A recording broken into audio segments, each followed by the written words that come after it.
Amat.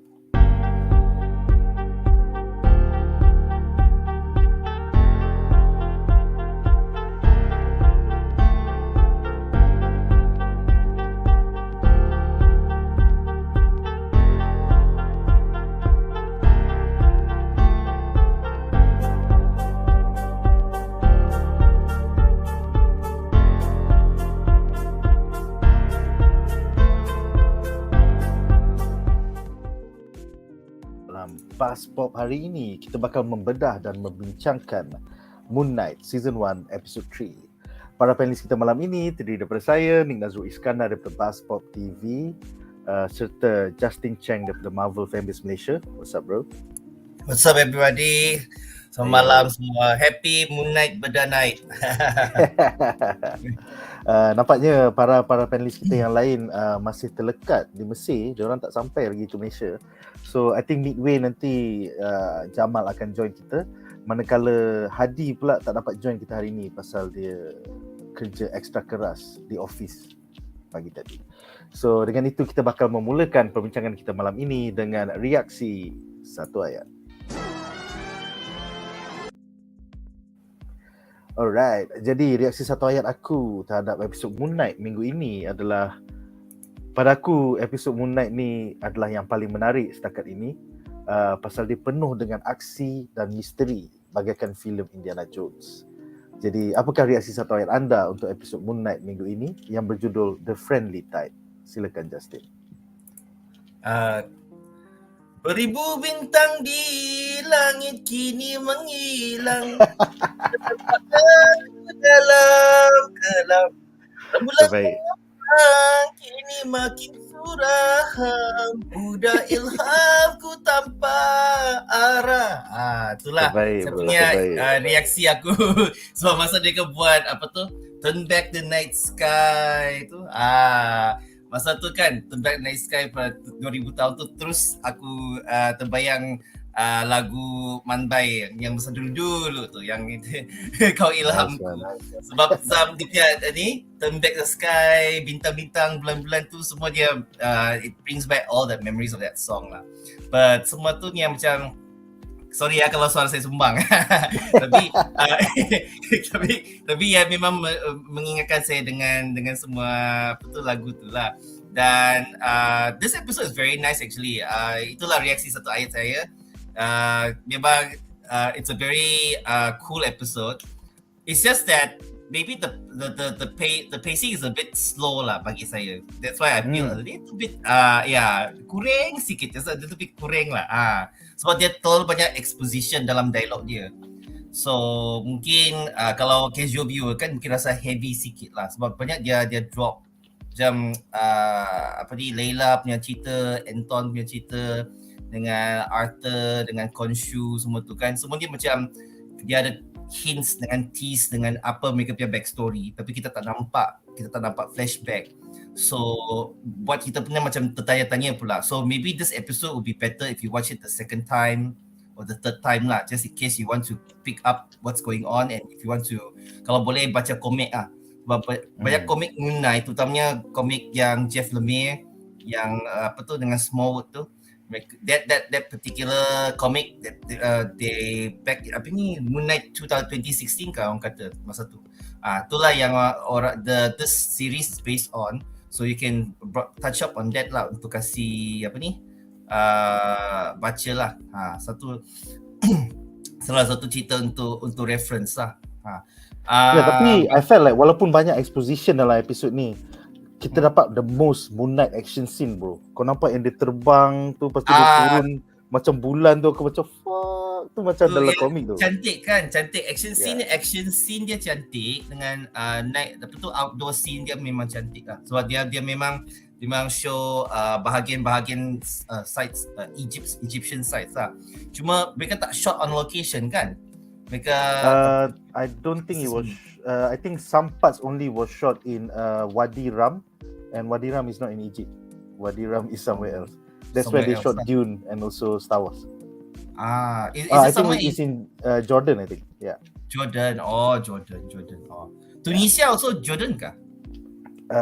Rasanya Tunisia is not in Jordan. Oh. Nanti kejap So- Tunisia. So certain scenes kan dia mengingatkan saya dengan Tatooine pula. Where in the world is Tunisia? Nanti kejap. Tunisia. Because I last time I saw Star Wars mereka ada macam buat penggambaran kat Tunisia. Tunisia is the Republic of Tunisia is the northernmost country in Africa. So Tunisia is in Africa, not in the Middle East. Yeah. Oh, so it's somewhere near Egypt lah kan? Nanti kejap geografi aku hancur. Egypt. Egypt is considered the regional power in North Africa, the Middle East and the Muslim world. The country linking Northeast Africa with the Middle East. Maybe dekat kot. Maybe dekat. Oh, mungkin negara jiran lah. Mungkin area kot tempat tu. Setengah scene memang nampak macam mengingatkan saya macam ala-ala Tatooine ataupun Jakku pula. So masa mereka masa bak lari ke atas bangunan tu kan, mengingatkan saya scene-scene macam tu lah kat Star Wars. But then masa kat marketplace, kat setengah tempat bila ada night sky kan, semua tu lebih macam nampak kemesiran tempat tu lah kan. So fighting scene dia betul lah kata Lucy Ons tu kurang brutal sikit. Sebab dia banyak is it pasal Disney Plus, so kita tak nampak darah? Is that why? Nampak macam kita nampak sikit-sikit glimpse kan, I think ada macam ada merah-merah sikit, tapi merah dia tak merah betul, macam merah dark pula kan, yang sudah darah yang sudah kering punya style. So that's why lah kita cuma boleh assume lah what we can see. It was more bloodier man, barulah feel, kalau dia kan? bloody gila. Ataupun bila darah dia terpercik kat muka Mr. Knight ke macam tu kan. I think most people want to see that. Kalau ada darah terpercik kat muka ke ataupun kat baju dia ke, semua tu. So what we saw was like macam dalam poster Moon Knight tu, dia punya Moonerang tu yang dia punya bulan sabit ada pula darah kering kat sana, tapi tak nampak sangat merah. Lebih kurang macam tu lah dia punya warna. Itulah. So bagi saya episod ni okay juga. Cuma kadang-kadang I was hoping that maybe this episode, because it feels like a TV episode lah orang kata kan.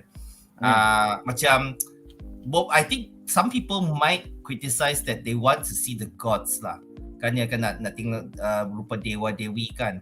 Tapi yang kita dapat ialah Avatar, which is also a very a good storyline punya I mean it's a good storyline element lah orang kata. Cuma mungkin nampak sangat mereka nak save budget. Aku rasa sebagai introduction to the ENNEAD, it's pretty cool that diorang tunjuk Avatar dulu. That means it goes to show yang Marc Spector dan juga Harrow are not the only avatars on Earth. Maksudnya Osiris pun ada avatar, lepas tu semua pun ada avatar sendiri. So I think that's a pretty cool idea. Dia jadi macam cool idea. Shazam. They're from international people kan, from all over the world. So it actually makes sense lah why suddenly white people can also become avatars, or like people European descent or from South America or from Africa kan. It actually it's a good story concept lah orang kata kan. Cuma mungkin dampak sangat jugalah kadang-kadang. I was like, if you're very into the production value kan, mungkin setengah things might get a bit distracted lah. But if you're not into the production value, kalau kita tengok dari segi story, it actually makes sense lah. Betul juga kata Nick. Betul juga. Alright, so kita ada dua komen menarik. Pertama daripada Muhammad Hazim yang bertanya, soalan, lokasi syuting ni memang dekat Mesir ke? Jawapannya tidak. Diorang pergi ke Jordan dan syuting di Wadi Rum. Wadi Rum tu adalah tempat di mana diorang syuting filem Star Wars dan juga filem Dune. So memang lokasi yang Hollywood selalu guna every time diorang nak ambil scene-scene padang pasir ni lah. Seterusnya Raziman bertanya, so kalau Khonshu kena kurung, maksudnya Marc dah tak boleh keluar lah kan? Kita akan tengok dalam episod keempat nanti. But the basic idea is yes, bila dah kena kurung, maksudnya Marc Spector dan Steven Grant kedua-duanya dah tak ada kuasa Moon Knight dah. So apakah jadi? Kita nantikan episod keempat nanti. Dan Carl bertanya, diorang ada sebut Madripoor, tempat Falcon dengan Bucky pergi tu. Yes, Madripoor dalam dunia Marvel Comics dan juga MCU adalah kancah penjenayah. So mana-mana kau penjenayah di mana-mana tempat di seluruh dunia pun, sebenarnya kau pergi lepak dekat Madripoor. That's where you do your deals, that's where you do your international trade. So maksudnya Anton Mogart, iaitu Midnight Man, pernah membeli artifak daripada Layla di Madripoor. So itulah, black market jugalah nampaknya. And then seterusnya Rogan mengatakan fighting ni macam tak konsisten. Contoh scene dia bunuh orang dalam episod 1, nampak tangan Steven berdarah macam tak kena dengan fighting style Moon Knight. Itu persoalannya. Bukan Steven yang membunuh dan maybe bukan Marc Spector juga. So kita akan bincangkan tu di dalam segmen-segmen kita yang seterusnya.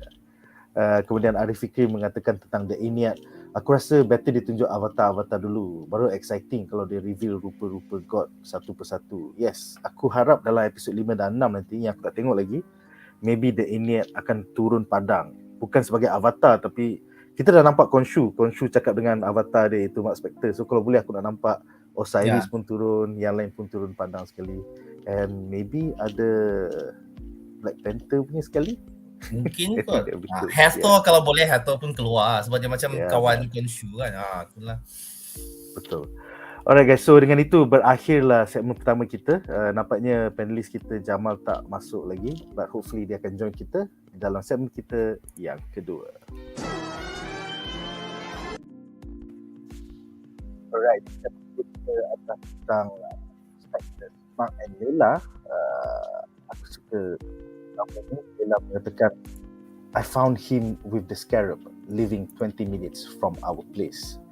Jadi soalan pertama adalah untuk semua panelis. Hopefully Jamal akan masuk midway. So mula-mula untuk Justin dulu. Apakah pendapat anda tentang pendedahan bahawa Steven Grant tinggal berdekatan dengan rumah lama pasangan Marc Spector dan Layla di London? Adakah Steven sebenarnya persona cinta Marc kepada Layla yang cuba dilupuskannya? Silakan. Bagi pendapat saya, ya, aku rasa Steven tu mungkin ialah kemungkinan besar ialah personality yang yang Layla jatuh cinta tu. Sebab that's the side that she fell in love with for I think, because in terms of like macam maybe orang kata subconsciously lah, sebab kan benda yang maybe the thing that she find in common with Marc kan, maybe the love for history, the love for adventure, that thing is more like towards Steven lah kan. Tapi yang lebih kepada kenapa dia suka dengan Marc, sebab kan maybe Marc save her at one point, kita tak nampak kan, sebab masa ayah dia kena bunuh. Kalau kita tengok ikut dalam komik kan, Layla ni memang berdasarkan kepada watak Marlin yang ayahnya yang seorang arkeologis. So kalau Bushman ada keluar ataupun kalau kita ikut komiks kan, memang masa Layla dengan ayah dia pergi ke dig site untuk cari artifak Khonshu, masa tu kan mereka bertembung pula dengan Bushman kan. Bushman seorang apa tu orang kata warlord. Dia ialah seorang apa orang kata yang orang-orang jahat yang nak ambil alih benda-benda tu kan. Dia pergi rompak semua artifak-artifak kat Mesir semua tu kan. So she's actually there, but kebetulan bertembung pula sebab kebetulan Marc Spector bekerja sama dengan Bushman tu nak curi semua benda ni. Tapi kebetulan Bushman tu dia jenis yang orang yang tak berapa bagus. So I think dia kasih bunuh banyak orang, termasuk dia bunuh juga ayah kepada Marlin masa tu kan, untuk menunjukkan kuasa dia. So Marc cuba nak selamatkan Layla pula, selamatkan Marlin. So jadi berlakunya pertembungan lah, lepas tu Marc pula kena bunuh. So maybe that scene we might see in the flashback, maybe in episode 4 lah, I suspect lah. So I suspect episode 4 could be the flashback episode for Marc and Layla punya cerita kan. That's how she fell in love with Marc lah, without knowing that maybe she might fell in love with Steven lah. When she found out that there's another side of Marc, it's actually Steven kan. Finally she find a common ground, and both men are actually in the same body, just at different times lah. So orang katakan macam ada cinta tiga segi pula. My reaction is like, kalau dia terjumpa Jake pula macam mana, sebab mungkin ada 3 orang dalam satu badan tu. So jadi bukan je cinta tiga segi tapi cinta 4 segi pula. Kalau macam begitulah kan. Satu lagi saya point out yang dalam gambar ni yang Layla pula ambil minuman ikat tepi tu. Terasa kebetulan sekarang Ramadan kan, so pada bazar Ramadan macam pula dia balik daripada bazar Ramadan. Ada juga kami punya kawan Tamizi, dia ada komen kat kami punya WhatsApp group, dia cakap macam gitu. Aku bilang aku tengok pun macam what really, and then when I watch the episode, oh betul lah. Then she got that, so means that dapat cool tu. Nampak cool lah. So means that other parts of the world are like us also. Banyak minuman ikat tepi. Mungkin dia beli dari pasar-pasar atau bazar-bazar tu. Yang paling saya shock yang masa permulaan episod tu, masa dia bercakap dengan seorang kawan dia kan. Rupanya itulah cara mereka buat pasport palsu pula. Macam senang je mereka buat pasport palsu. Kalau kita ada cara kan, that one looks cool lah. I mean, she was just talking about how her relationship with Marc, and then they drop hints about her and her father, macam mana kenapa dia tak balik ke Mesir begitu lama kan, sebab dia punya kes ayah dia kan. Kita nampak pula nama sebenar Layla Abdallah El Fawli kan nama dia kan.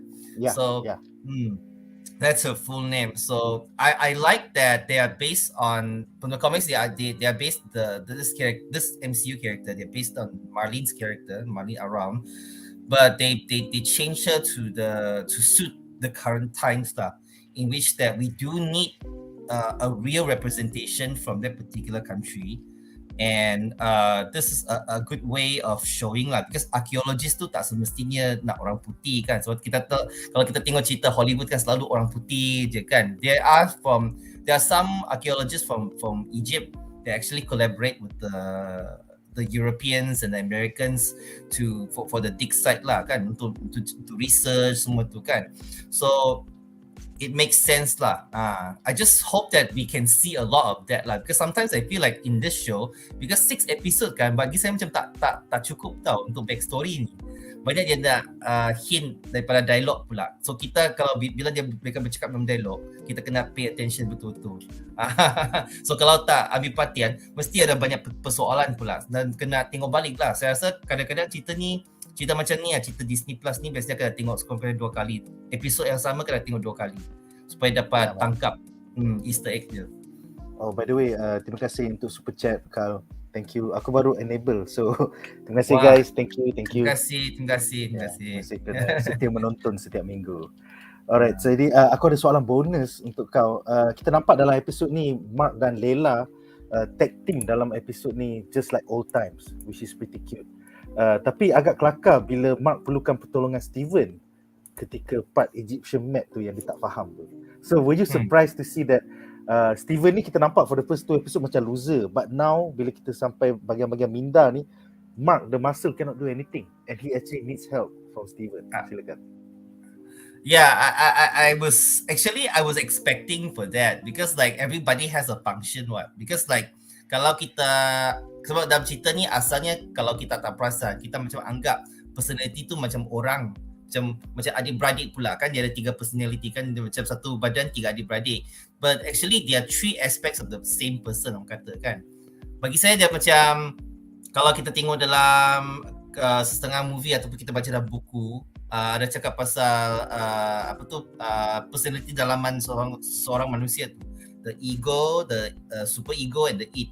So these 3 aspects that forms a person could be the aspects that forms Steven, Marc and Jake lah. Possibly there's a Jake lah.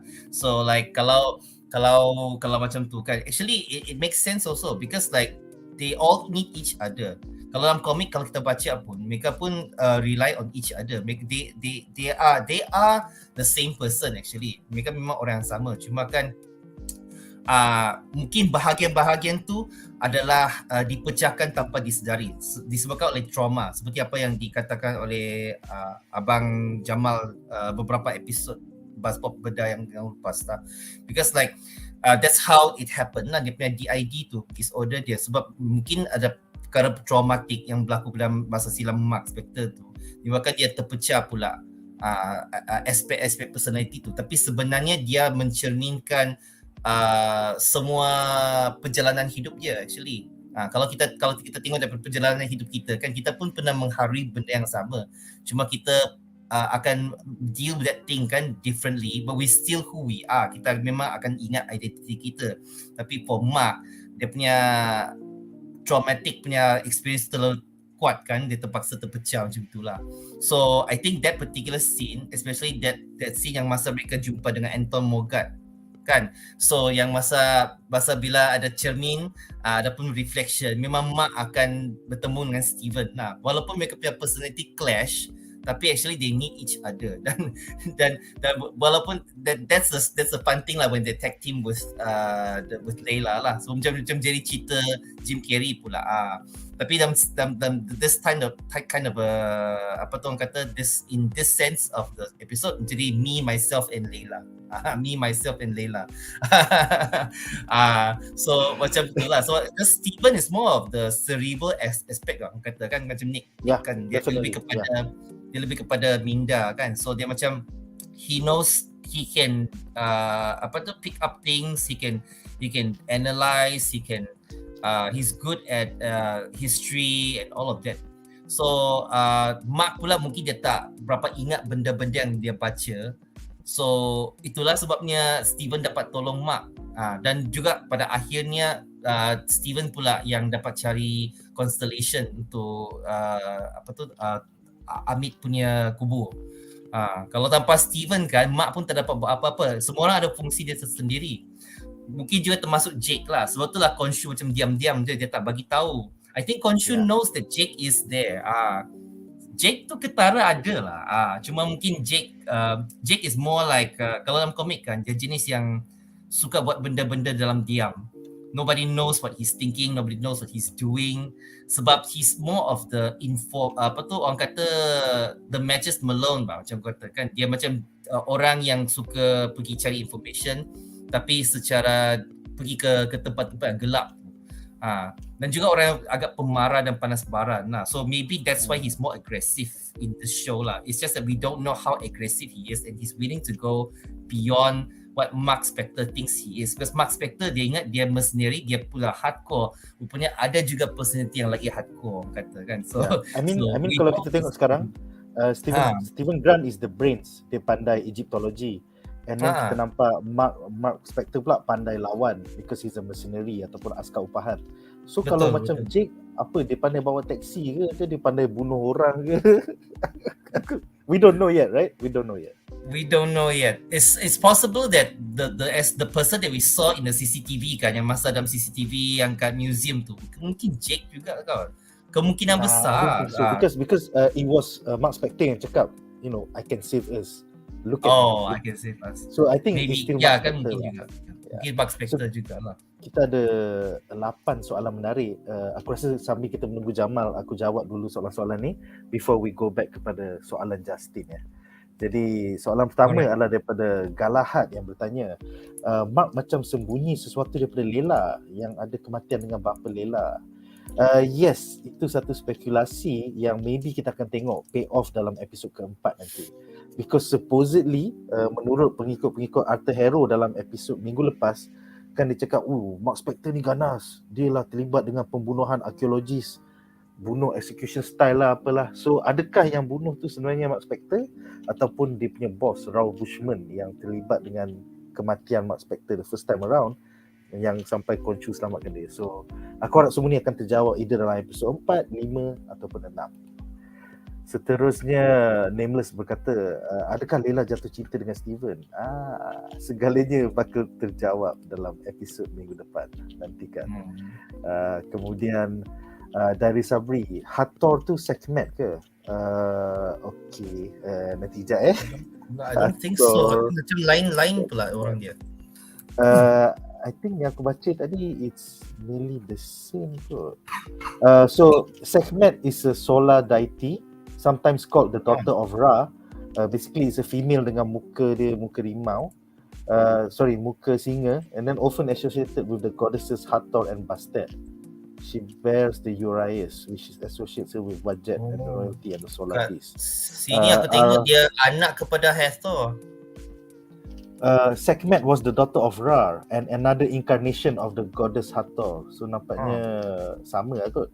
When Ra decided he was going to destroy mankind, Hathor turned into Sekhmet, a bloodthirsty being who unleashed her rage and violence on humans in return for their indifference and disobedience to the gods. So yes, Sekhmet ialah the goddess of war, battle and fire, manakala Hathor pula ialah a solar deity. So basically penjemaan yang sama lah kot. Ada yang versi perang dengan versi bukan perang lah. Kan.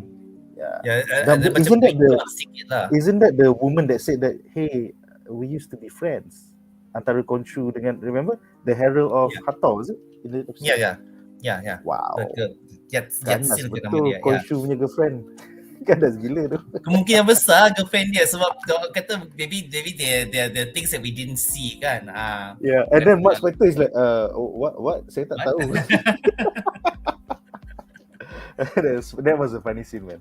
Seterusnya, Daisy Cat mengatakan, teori aku, Jake Lockley dah appear since episode 1 because Marc still merciful and masa scene chasing lorry tu Jake Lockley yang drive. Itu satu teori yang menarik. Yang dia bunuh semua orang tu. Dalam by episode 4 it still hasn't been revealed. Tapi I think by episode 5 diorang akan maybe akan pick up certain flashback, yang certain scenes yang kita tak nampak tu. Aku rasa mereka dah cut kan, potong-potong kan. Pasal scene tu mungkin mereka akan sambung balik lah episode 5 and 6 lah. One thing is for sure, episode minggu depan is going to be mind-blowing, and by the ending nanti korang akan macam what the fuck? Korang akan macam what the fuck is going on? And then aku rasa kita akan just terjerumus into this mental it's gonna be fun lah. It's gonna be fun. No spoilers. Alright, seterusnya Arif Fikri, masa saya tengok tu ada lost kejap sebab subtitle, tak sure. Adakah Marc Spector nak pergi ke kubur Khonshu atau kubur Amit menggunakan map tu? Sebab rasa-rasa ada dengar Khonshu suruh Marc cari kubur dia. Tak, sebenarnya diorang nak cari lokasi Temple of Amit. And then Khonshu cakap pasal dia dah melawan tabi'i, kau tolak kau punya night sky tu 2000 tahun ke belakang. So dia tahu dia akan kena tangkap. So dia cakap dekat Stephen Grant, please tell Marc untuk pecahkan statue tu so that I can come out again. So diorang nak cari Temple of Amit, but along the way diorang minta Khonshu dikeluarkan daripada penjara dia. Khonshu pula dipenjarakan di dalam Pyramid of Giza pula. Yeah. Seterusnya Ravi bertanya, ada chance tak untuk Jake Lockley dapat jadi Hunter's Moon? Have you read about Hunter's Moon? No, I haven't. Is that for Moon Knight? Basically Hunter's Moon ialah dekat Marvel, di halaman Marvel Comics, Hunter's Moon ialah the second Moon Knight. Ni ada storyline di mana Marc Spector bergaduh dengan Khonshu, lepas tu tak nak jadi Fist of Khonshu dah. Therefore dalam Marvel Comics ada another Moon Knight yang bernama Hunter's Moon. Identiti sebenar dia adalah Dr. Badar or something like that. So aku rasa tak kot, because Hunter's Moon is not originally watak yang dipegang oleh Marc Spector. Sedangkan yang Mr. Knight ni adalah satu lagi incarnation of Marc Spector. So it's kind of cool yang diorang adaptasikan Stephen Grant yang menjadi Mr. Knight and then Marc Spector yang menjadi Moon Knight. So Hunter's Moon tu kalau diorang buat pun maybe in second season, kalau Marc Spector dah tak nak dengar cakap Khonshu. Baru aku nampak macam gelap dia punya penampilan dia, dan dia punya moon, dia punya ni bulan ni memang bulan purnama kan, bulan penuh pula. So menarik, kind of cool lah, but kind of weird also lah if that's Jake Lockley kan. Kalau Jake Lockley, maybe Jake Lockley is only Jake Lockley. Hi Jamal. Alright. Minta maaf aku lambat, aku sembang pasal Marvel lepas buka puasa sejam. Aku tengok jam, shit, 9 suku. It's alright bro. It's okay. Yeah.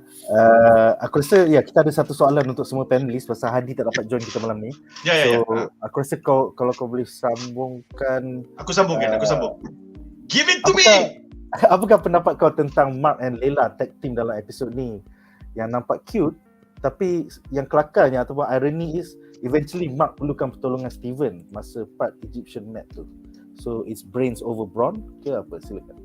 I wouldn't even make that comparison. Sebab I think you have to see it as Marc dengan Layla as a couple. and then Marc and then you see Steven offering something that helps them solve whatever situation that they were in. So I don't see it as Marc and Steven and Layla, or Marc and Layla. I don't see it as that. So the situation that they were in is Marc and Layla not knowing Steven exists, and then when Layla discovers Steven is there, then Steven becomes useful for their situation to help them solve whatever problem they were going through. So that, I feel, that was how Steven became integrated into that circle lah. So instead of it's just Marc dengan Layla, now it's Marc, Layla and Steven. So in the first episode, kita tengok everything from Steven's point of view, which is pretty cool, because dalam banyak-banyak identity Marc, Steven is the only one yang tak tahu at that time yang dia ada orang-orang lain. Dia ingat dia seorang je. Tetapi this is the flashback where we see Steven, you feel alone because the other two people that you are involved with, one of them another identity, the other one that identity's wife, is actually make your world bigger. So because you may have been traumatized, kau nak lupakan benda tu, so kau menyorok lah. And then I feel that that's a nice way, because the first episode kita nampak from a Steven perspective. This third episode kau nampak from a Marc perspective and where Steven comes in. So the second episode is where Marc and Steven is trying to figure each other out, or rather Steven trying to figure everyone out. Padahal Marc dah tahu dah. So it's kind of nice they do that. First episode Steven figuring shit out. Second episode Steven figuring Marc and Moon Knight out. Third episode, how Steven got to that point. Yang sebenarnya Steven dengan Marc has already been interacting with each other. So then we now know that in episode 4, something will happen that made Steven forget about Marc and Khonshu. So, aku benci every time Marc Spector berlawan je ada cermin. Dalam pisau pun ada cermin. Aku macam papi lah weh. I like it. That's a good one actually. Yeah. I like it a lot. Aku suka It is. benda tu as a bukan storytelling device, but benda tu as a character punya device.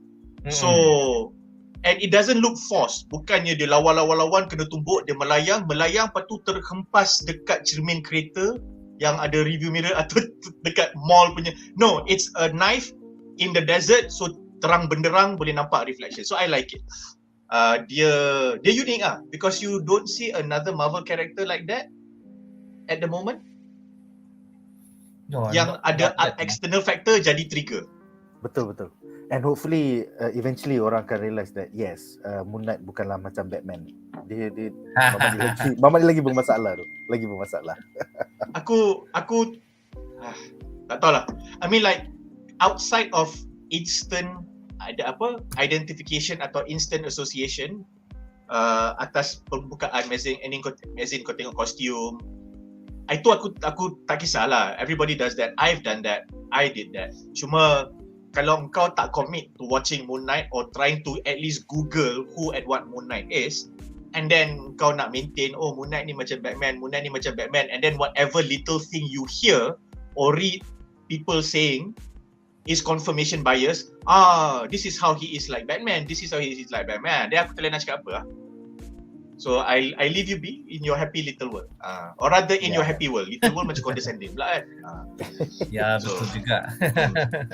Sebab kau tak nak ambil tahu, dan aku tak payah nak sentak lah, sebab kau tak nak ambil tahu. Kalau kau nak ambil tahu, then you will Google. Betul. Kalau orang yang nak belajar, nak tahu, dia akan pergi cari. Dia akan cari benda tu. So itu okay lah.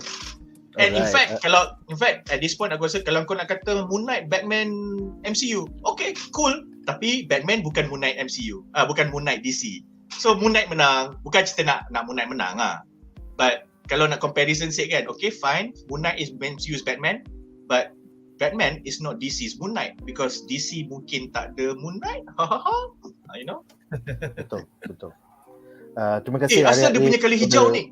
Super chat bro, super chat. Sekarang kita dah dia super chat. Yes. Orang boleh komen dan bagi donation kepada kami supaya kita boleh berpuasa. Sayalah aku buat super chat lepas ni, aku support.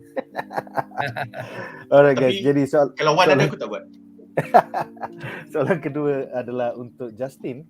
Apakah pendapat anda tentang pendedahan bahawa Layla adalah anak seorang arkeologis yang mengelilingi dunia untuk menyelamatkan artifak sebagaikan Indiana Jones? Bukankah ini sama macam Marlene daripada Marvel Comics? Mungkinkah episod 5 atau 6 nanti ada flashback Raoul Bushman membunuh Mark Spector dan juga bapa Layla? Silakan. Itulah yang saya harapkan tu, yang memang sebab memang elemen watak elemen tu ada daripada, memang diadaptasi daripada komik. Memang ketara sangatlah. Memang Layla ni adalah adaptasi Marlene tu, yang tapi dia diadaptasikan dengan cara yang halus, di mana dia ada ambil kira pasal representation lah. Sebab terlalu banyak watak-watak yang berkulit yang memang ethnic European kan. So that is like something that's very long time ago. Sebab like maybe back in the 70s and the 80s it makes sense, but nowadays kan, especially when you adaptation for TV series or for movie yang di mana semua orang satu seluruh dunia akan nampak, orang akan criticize. So kalau tanpa macam they need someone that actually is particular part of the region lah. So that's why Layla's character is created based on Marlene. So yang seperti mana kita actually sudah jawab beberapa bahagian dalam episod ni, yang di mana memang ayah dia apa tu dia asal usul pasal Layla dengan ayah dia. So benda tu mungkin kita akan nampak secara lanjut lah di episod yang keempat dan 5 dan 6 lah.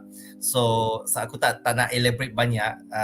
Maybe hopefully that's what we will see in the next following episode lah. So yang pasal apa soalan dia, kalau pasal Layla dia cakap apa dia? Pasal adakah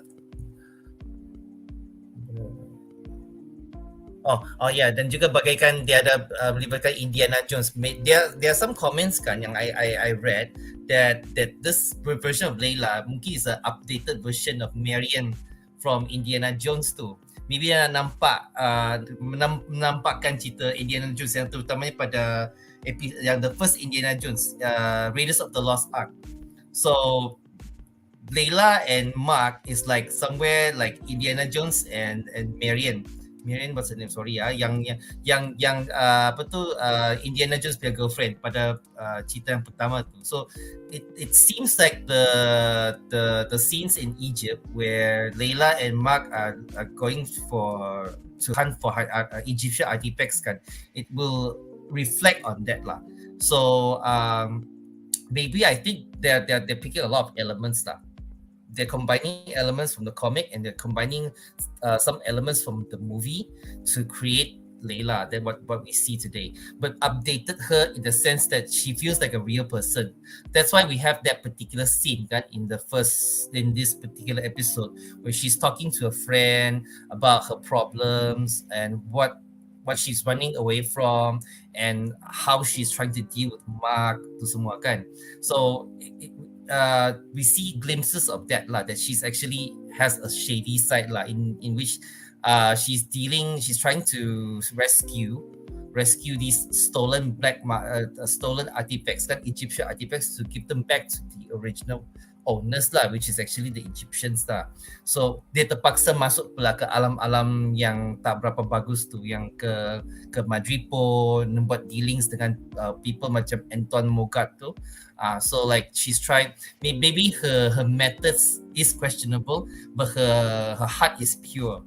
So that's something that we seldom see. Maybe we see that particular element in the comics, but it's not shown that much lah. But maybe hopefully we'll see that particular side of her in this show lah. Only 3 episodes only lah, so hopefully we can see something lah. Yeah. Hopefully. Alright, dan Jamal, kau okay, silakan Jamal. Aku dah tengok Nerdist punya episode 3 punya review / spoilers whatever not. Dia kata yes, dia punya writers, because nama pun Nerdist kan, so memang lagi nerd daripada kita. Writers cakap yes, that was the homage to Marlene. Definitely. Nice. Yeah, I'm happy that diorang tak whitewash lah. I mean, komik ni keluar masa tahun 70-an, so it's pretty whitewash. So sekarang dia dah jadi lebih diverse lah. That one thing about whitewashing that I feel I should raise here, especially with MCU properties, is that in this series tak nampak banyak sangat whitewash, or mungkin kita dah a bit benda tu dah normalize. But one thing that I kena note, or rather it is noteworthy of Marvel, is that they know which is whitewashing. So case in point is Shang-Chi. Fu Manchu and Mandarin are fucking racist characters that were whitewashed back when they were created. As a matter of fact, Shang-Chi himself was a milder example of their stereotypical treatment of Oriental tropes. So when Marvel adapted it for the silver screen, diorang kata, okay, benda ni kita kena address. So there's no such thing as Fu Manchu. Iron Man will not allow this. Shang-Chi will not allow it. But we will make homages because people remember, and because, you know, nerds are nerds. And then for Mandarin, kita kena address this by making him more grounded or real or contemporary or a character that is bukan relevant, tapi that is more acceptable and more respectful and more acceptable in the contemporary punya ni. So dia address all whitewashing yang dia sendiri tak sedar dan orang lain tak sedar dan tak kisah in the new adaptation. So benda tu kita kena puji Marvel, because dia boleh ignore benda tu tapi dia tak, meaning you know there's a lot of thought that goes into the creative process lah. So in this case benda sama juga. Betul. So daripada dia ambil Marlene as the white character that she was, you know what, this is not whitewashing, because the fact that you had Marlene and the daughter of a white archaeologist messing up with Egyptian punya relics in the original comics is in itself an example of white superiority over and white orientalism. So kita address lah benda tu. Betul. Then Marlene punya adapted character is a character that has Arabic or Egyptian punya descent, yang dia punya archaeology is a bit more intertwined dengan dia punya background. Meaning dia mungkin kerja untuk archaeologists yang kerja untuk orang-orang barat, tetapi dia adalah archaeologist daripada tanah Arab yang buat kerja sebab dia nak protect relics tanah Arab, sebab dia rasa itu dia punya duty as an Arabic. So it's pretty cool if you do it that way. That is what you want from adaptations. So kau respect the source material dan kau acknowledge the source material, tetapi kau contemporizekan benda. So benda ni aku rasa kita kena it's quite noteworthy lah. Aku rasa kena mention lah. Ya, betul cakap Jamal tu. Sebab kadang-kadang benda tu kita mungkin tak perasan. Yes. Dia memang dia letak secara halus kan benda-benda tu. So actually benda it's what you say, it's respectfully done and done in a very good tasteful way. Some people may take that as a very funny way to twist the truth lah. Orang dia kata whitewashing lah. Lepas tu like it's against white people lah. Macam they're trying to erase white people lah by adding these other elements lah. But the thing is they didn't see it in other people's perspective. Correct. Because back in the day, sebab we grew up with these type of media, semua daripada Hollywood. So memang dia letak perspektif orang putih dulu. Dan macam orang-orang macam kita yang bukan orang putih, kita macam disisihkan dan diketepikan. So macam sekarang zaman dah berubah dan dia lebih kepada globalized punya masyarakat. Semua ada internet, semua dah tahu kebenaran dunia. Those things cannot be covered up anymore. So you cannot like still go back to that white people superiority punya mentality. So everything has to, orang kata kan, have to be mesti sama rata lah. Tapi walaupun you cannot be 100% sama rata pun, at least do it in a way yang boleh menyenangkan hati kebanyakan orang lah. Sebab kadang-kadang benda ni memang ada kontroversi pun. Tak kira benda yang besar ke kecil ke, orang pun akan pick up untuk buat kontroversi. Mungkin dia sengaja atau tak sengaja lah. Tapi itulah kita kena lihat dari sudut positif, orang kata, bagi kritikan yang membina. So it's like setuju kan? Yeah, this is what we're supposed to talk about, because sometimes in fandom memang ada banyak toxic punya fan lah orang kata lah. Mungkin dia nampak alah benda ni kenapa nak ubah, kenapa nak tukar dia punya watak dia, tukar dia punya ethnicity lah, semua tu semuanya tu macam lari daripada komik. Tapi actually dia tak lari banyak, intipati watak tu masih ada. That's why we respect Marvel, we love Marvel so much, and everybody will be like, oh kalau mau ubah-ubah sikit maybe kita masih boleh terima lah, sebab intipati watak tu masih ada. Dia punya the storyline elements is there. It's not like so far removed that we don't even know the character lah. Kalau dia buat macam tu memang ramai orang lagi marah lah, but they have to suit the times and the place that is today, because sudahlah tahun 2022 kan, so it has to be done in the right way, macam Miss Marvel, Shang-Chi, and now with Layla in Moon Knight. It makes sense lah, very makes sense lah. So I hopefully people can see past through that lah, and be more open-minded. Yeah. Actually, Justin, another interesting point while listening to you say that kan, is that okay, Layla now I'm seeing this, katakanlah aku nak bukan intellectualize, tapi aku just nak renungkan lagi. So Layla is the grounding character for Mark Spector.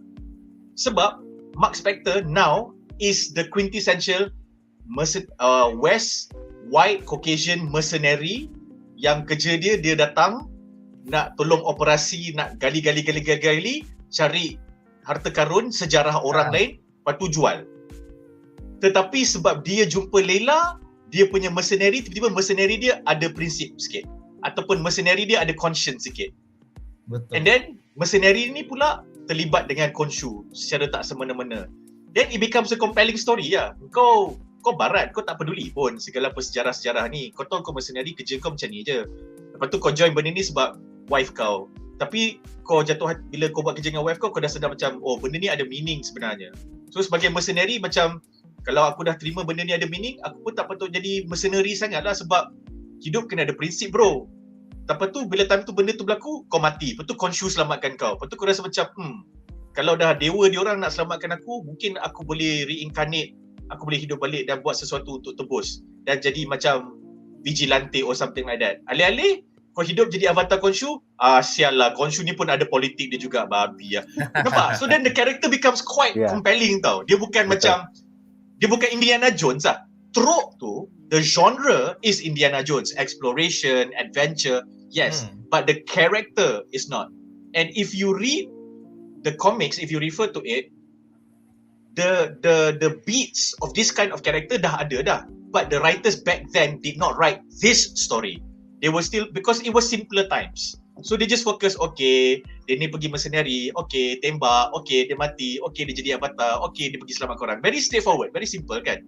But sekarang dunia dah makin interconnected, makin hyper connected kan. So semua orang dah makin sedar orang-orang lain fikir apa. So they should, this is a nice way of ni lah. Terus Mark Spector jadi compelling, and dah lah dia punya, bila yang bestnya bila dia pergi kat Steven adalah orang yang memang nerd Egyptology, which is cool lah, kau faham tak? Like macam karakter Mark kau adalah karakter yang, okay, aku orang barat, mercenary, tak peduli sejarah, tapi aku rasa hati aku dah berubah sikit.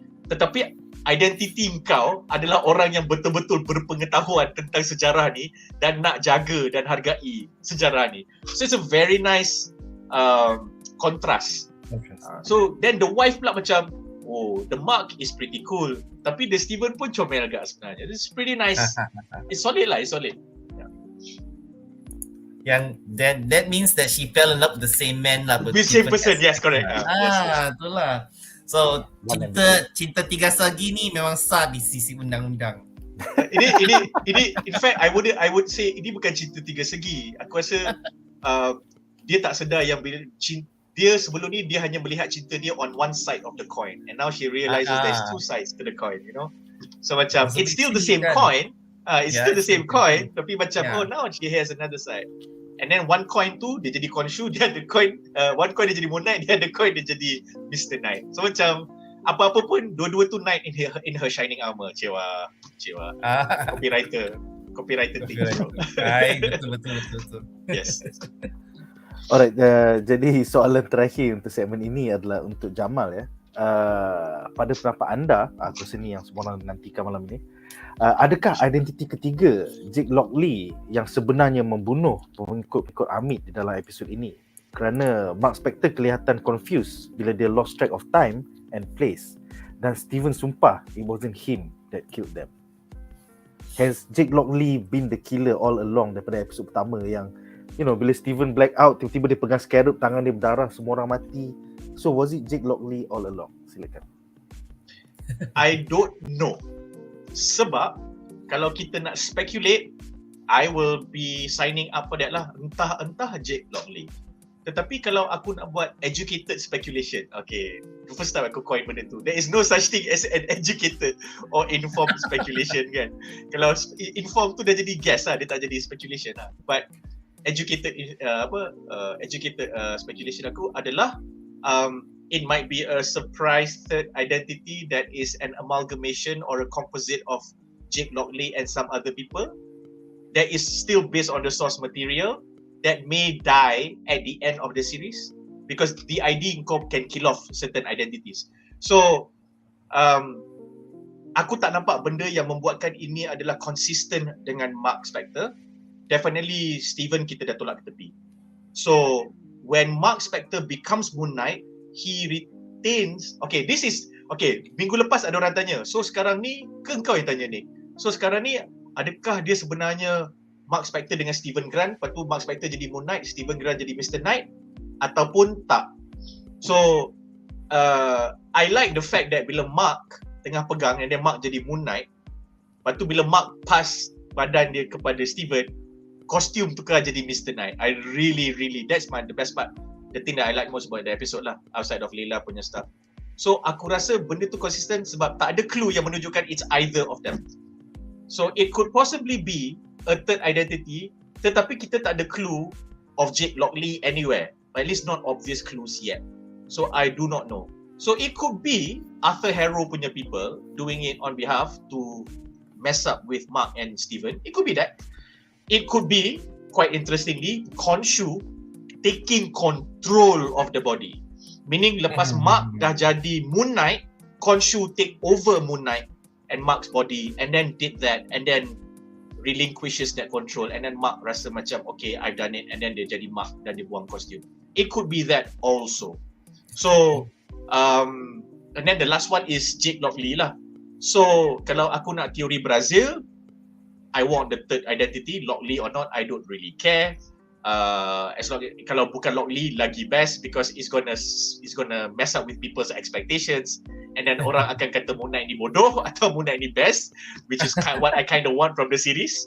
Aku nak dia bila dah habis sama ada orang akan apa benda sial ending ataupun aku suka apa yang Marvel cuba try buat. I would like that for Moon Knight because I think up to that point it has been hitting all the right notes. That being said, aku tak tahu. So kalau aku nak speculate, that's my long answer. Aku tak nampak clue Jake Lockley. Aku tak nampak topi cab driver. Aku tak nampak dia pegang phone lepas tu ada app yang inform you haven't logged on for 7 weeks. You know, your last drive was. Aku tak nampak benda-benda macam tu to say that there is a John Lockley. So we do not know. Tapi Nick dah tengok episod 4. Aku tak tengok episod 4. So I cannot say anything. No spoilers. So Nick kata no spoiler. Kalau dia kata no spoiler tu means anything that I say just now might appear in some shape or form. So lagilah macam sial lah Nick. So aku jawab je lah. Lepas tengok 4 episod aku still tanya tentang Jake Lockley. So which is great sebab nanti kalau dia nak reveal, interesting sebab kalau dia nak reveal, it's either they reveal in episode 5 and they tie the loose ends in episode 6, so dia jadi episode 5 tu dia jadi surprise, ataupun dia reveal at the very end of episode 6, which means that it will be a lead into the second season. Either way, I think it's there. Aku tak ada issue. In fact, it's gonna be fun and aku suka the whole Marc Spector jadi Moon Knight, Steven Grant jadi Mr. Knight. I prefer that. Yeah. Because it's just that aku boleh share dengan korang lah, penantian itu satu penyiksaan. Aku dah tengok sampai episode 4. Lama kan? 3 minggu lepas. So sekarang aku kena tunggu 4 minggu supaya korang semua catch up, supaya aku boleh tengok episode 5 lepas raya. Tahu tak apa fiksanya tu? 1 bulan puasa ni. Sorry Nick. Tengok dah semua. Sorry Nick. By the way Nick, aku nak cakap kau. Kan kau cakap masa kita bedah episode 1, cakap I might like episode 3 kan. I think I like episode 2 more than I like episode 3. Nice. I agree also, yeah. For some reason lah, I also agree. I think the korang episode- kena tengok episode 3 berkali-kali kot, because I felt like it has way more action. You know, It does. ada banyak exposition. Oh, no, yeah, it juga, does, tapi it does, ada yes. way more action, yeah. Tapi aku I rasa feel like it's bila just a bit slow lah, Yeah. episode 3 a bit. Yeah. I think because of because it's a flashback the whole exposition is in a flashback. I think Yeah, that is why exposition. it feels that way. A lot of And in- exposition from all sorts more of characters. Correct. Dalam episode 2 you see a continuation of what you saw in episode 1. I think that's why it was more like plus episode 2 ada Mr. Knight superhero landing. So Yeah. that reveal was like whoa, dia jadi macam tu tau. So whoa. There's a So lot I of kinda wow like that. factor. Sangat wow. Episode 3 Pada aku. has a lot of nice elements also. Yang dia punya visual elements episode 3 is Yeah. actually quite nice. Setuju? Cantik. Terutamanya yang macam apa tu bintang tu. Masa scene diorang nak ubah the sky tu kan. Yeah. Tu scene yang cantik. Bagi saya action dengan visual scenes in episode 3 is cantik. Just that but it's only that episode 3 dia punya the way they want to tell the story mungkin a bit all over the place lah, sebab terasa macam banyak elements in one episode kan. Terasa macam Yeah. quite heavy a bit Ada lah. banyak lagi location changes in episode 3 than there was in I think the reason why terasa heavy sikit. Yep. heavy I and remember when draggy you lah. made the remark, Nick, bila kau kata apa nama? You think I would like episode 3 more. It was right after we were talking about ENNEAD and I was talking about Egyptology. So kau rasa aku mungkin suka episode 3 because of the first 10 minutes lah. Yeah. I would have liked it if masa Avatar tu got taken control, aku nampak the gods behind them. Like how you will always see Khonshu around whenever Betul. Mark betul. Spector is Yes, that's berjalan. what I was talking Sebab aku tak about. nampak Betul benda kan? tu. Aku tak nampak Yeah. benda tu, aku macam man, I wanted to see that. It's okay. That's why I say ada low budget sikit, macam ternampak sangat, macam Yeah. sangat Korang- ketara sikit. Kita tunggu episod 5 dan 6. Maybe the ENNEAD akan turun padang terus. Tak Ya, tak okay, guna ya, Avatar boleh dah. keluar. Maybe dia orang hentam-hentam. Tak, bukan tak Macam guna Power Avatar lah. Rangers Sebab tu. Avatar, sebab Arthur Harrow dah bawa keluar Amit kan. Macam okay lah, kita kena turun padang. Yeah man, it's gonna, aku tak tengok lagi but I cannot wait for it. Alright, so kita ada 9 komen menarik. Pertama daripada Easy for Easy yang bertanyakan, Marlene dalam komik pernah jadi Moon Knight ke? Jawapannya tidak, tidak pernah Marlene menjadi Moon Knight, tapi dalam sejarah Moon Knight di Marvel Comics ada 3 Moon Knight versi wanita. Pertama adalah Moonshade daripada isu komik Marc Spector Moon Knight number 42. Moonshade ni adalah a multiverse killing Moon Knight yang pergi daripada multiverse ke multiverse untuk membunuh versi-versi Moon Knight. Komik ni keluar masa zaman 80-an, masa Infinity War. So, Gila! Time tu dah ada multiverse lah. Yeah, man. Moon Knight pula tu. Wow. Yeah. Wow. Film. Cool lah. Kau ada Moonshade yang membunuh semua Moon Knight. And then seterusnya dalam Moon Knight 2099, iaitu siri komik 2099 Manifest Destiny, ada Moon Knight Ada Moon versi Knight perempuan. 2099. I never knew this shit, man. Oh yeah man. Tapi I aku love rasa dalam 2099. crossover je kot, dalam crossover komik. Macam baru dia. dengan Spider-Man 2099 juga. Ya, dan yang terakhir sekali adalah dalam isu komik Marvel Knights 2001 Millennial Visions, Jessica Spector. Wow, so aku rasa ni Marc Spector punya anak perempuan lah kot. So it's pretty cool. Yang pernah ada Fist of Khonshu versi perempuan juga. I see. Seterusnya Rogan bertanya, Steven ada mention yang diorang dekat dalam piramid Giza masa meeting ENNEAD tu. So adakah mereka cuma dapat masuk tempat dengan portal atau tidak? It looks like diorang hanya boleh masuk piramid Giza tu menggunakan portal. Pasal portal tu akan bawa mereka from anywhere in the world untuk pergi ke Pyramid of Giza untuk Because the avatars are not just in Egypt. The avatars are all around the world. Yeah. They need a portal key to get into Pyramid of Giza. Portal key okay, jangan port key. Kalau port key kan dia keluar ke tempat lain pula. Alright, soalan seterusnya daripada Raziman yang mengatakan, Nick, episod 4 lagi gempak ke daripada episod 3? You guys are not ready for the end of episode 4. Aku rasa ending episode 4 tu akan buat ramai orang pergi macam what the fuck. Wow, ada post credit scene tak? Tak ada post credit scene, tapi kalau korang minat Jake Lockley, aku tak sabar nak bincangkan episod 4 minggu depan. So kita episod 4 ada plot twist lah, orang kata kan, ada plot twist lah. Lebih kurang lah. Ah. Right. And I will not spoil it. Korang akan Justin jangan tanya banyak-banyak, dia dah sabar 4 minggu tu. Tanya banyak-banyak member stress. Okay, tahan. Aku nak tanya pendapat korang tentang the last scene in episode 4. Hello. Okay. Lepas tu kau akan macam what the fuck. Sebab Nick punya ayat dia kata aku dah tahan sabar. Macam serius Nick tahan sabar je ke Nick? Padahal aku rasa dia ke dalam bilik tu dia dah pampas katil ke bantal ke capak-capak buku. 4 minggu weh, 4 minggu. Basically aku Alif daripada kakacupuri.com, I think Hasib pun dah tengok daripada recommend film, dan juga Zaf daripada Zaflog. Kita orang semua macam what the fuck. Tapi kita tak boleh bercerita dengan member lain. So kita orang tunggu 1 minggu lagi. Alah, kalau korang cerita macamlah orang tahu. Spoiler. Alright, seterusnya soalan untuk Jamal ya. Rogon bertanya, dalam Egypt mitologi adakah Khonshu memang ada relationship dengan Hathor, the god of music and love, seperti yang dikatakan oleh avatarnya ketika mereka berjumpa at the Pyramid of Giza?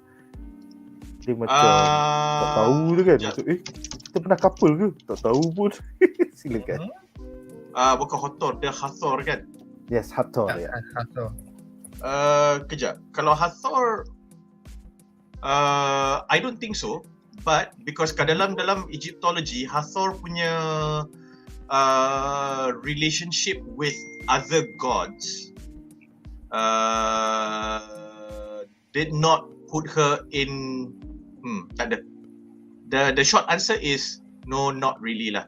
Aku rasa dia, if there is any kind of indications with regards to that, it is just dia punya writer, means all Moon Knight punya writer yang gunakan benda tu as a interpretation or rather as an application of her punya character lah.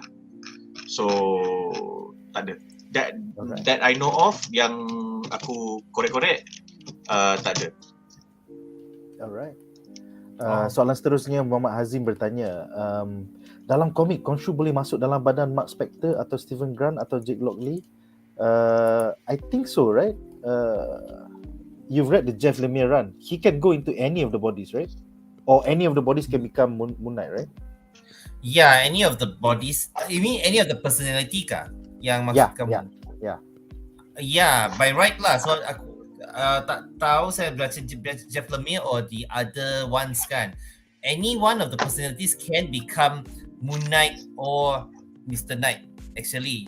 So kalau Steven jadi Mr. Knight, bagi saya actually makes sense lah. It's just that kalau cara dia menjadi Mr. Knight tu macam nampak sangat nerd, nampak macam yang dia cuma kena cucuk tapi tak pandai lawan.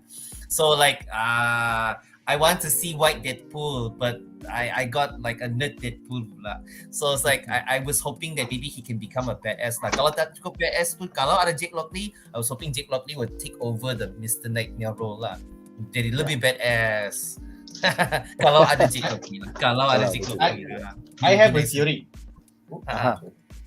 Teori aku adalah Moon Knight dan Mr. Knight, Marc Spector and Stephen Grant's expression or versions of Khonshu. So basically Khonshu took the body as his avatar. Kebetulan the body that Khonshu took over ada dua identity, Marc Spector and Stephen Grant. So when Marc Spector and Stephen Grant activates Khonshu's power to become the living avatar or the living embodiment of Khonshu, their expression atau their transformation results in Moon Knight and Mr. Knight. That is my impression as of 3 episodes. That was not my impression of Moon Knight of the comics, but that is my impression based on the TV series. So katakanlah ada Jake Lockley and Marc and Stephen is aware of Jake, and then Jake is also aware of Khonshu. When Jake becomes Khonshu's avatar, he will not become Moon Knight, he will not become Mr. Grant, he will be another version, or rather his own version of Moon Knight. Meaning something else lah. Mungkin Nightman ke, whatever the name is lah. Or it could be that he takes over, he still looks like Moon Knight, yang Marc Spector punya Moon Knight, tapi is a Moon Knight with a completely different character because Jake Lockley is a completely different person. That is right how also. I feel right now. I That's how I absolutely agree with what you say, Jamal, because they could go either way, and then this would be like a very very cool and creative version. I also actually like what you say about Khonshu taking over Marc's body, you know, because it makes sense. Yang masa dia macam dalam trial of the gods kan, yang masa mata dia putih, lepas tu Khonshu take over, and then Khonshu pula teriak-teriak macam gitu kan, macam orang gila dia teriak. So it's like it makes sense. It could be Khonshu taking over Marc's body masa dia bunuh orang-orang dalam muffin ice cream truck tu dengan betul lah. Mesti it could be possible, because what you say, I also see the possibilities of that, because like what if that's the plot twist, yang Khonshu it was Khonshu all along macam katakan. Agree lah, sebab Khonshu dia macam seolah is as if to say Khonshu memang nak a body, like what Khonshu really wanted was a body. And then after Harrow realized yang Khonshu just wanted a body so Khonshu can inhibit the body, so he will forever be alive and present. True. Because dia dah lama. Betul. Khonshu wants to take over Marc's body at one point. Sampai Marc terpaksa macam nak macam lawan dengan Khonshu pula. So because Khonshu has a conspiracy, you know, dia macam nak take over badan Marc Spector tu. He feels like he owns that body. So kan dia katakan your body belongs to me kan. To me, dia pernah kata macam tu. So Khonshu could be the big bad, you know. Actually kan that makes okay, so at this point it makes a lot of sense for us to theorize that, because then it will explain why Marc nak sorok bini dia daripada Khonshu to the point that Marc buat divorce. Oh gila tu. It makes sense lah. Atau Harrow tu orang baik lah. Atau Harrow tu Harrow bukan orang baik. Harrow dia sedar Khonshu macam tu, but his reaction to Khonshu wanting to take over his body was to go look for Amit, because Harrow himself personally sedang mencari. Now it becomes interesting, sebab Harrow punya character compelling, Marc punya character compelling, and the very people that pushes these two characters down their character arcs is Khonshu.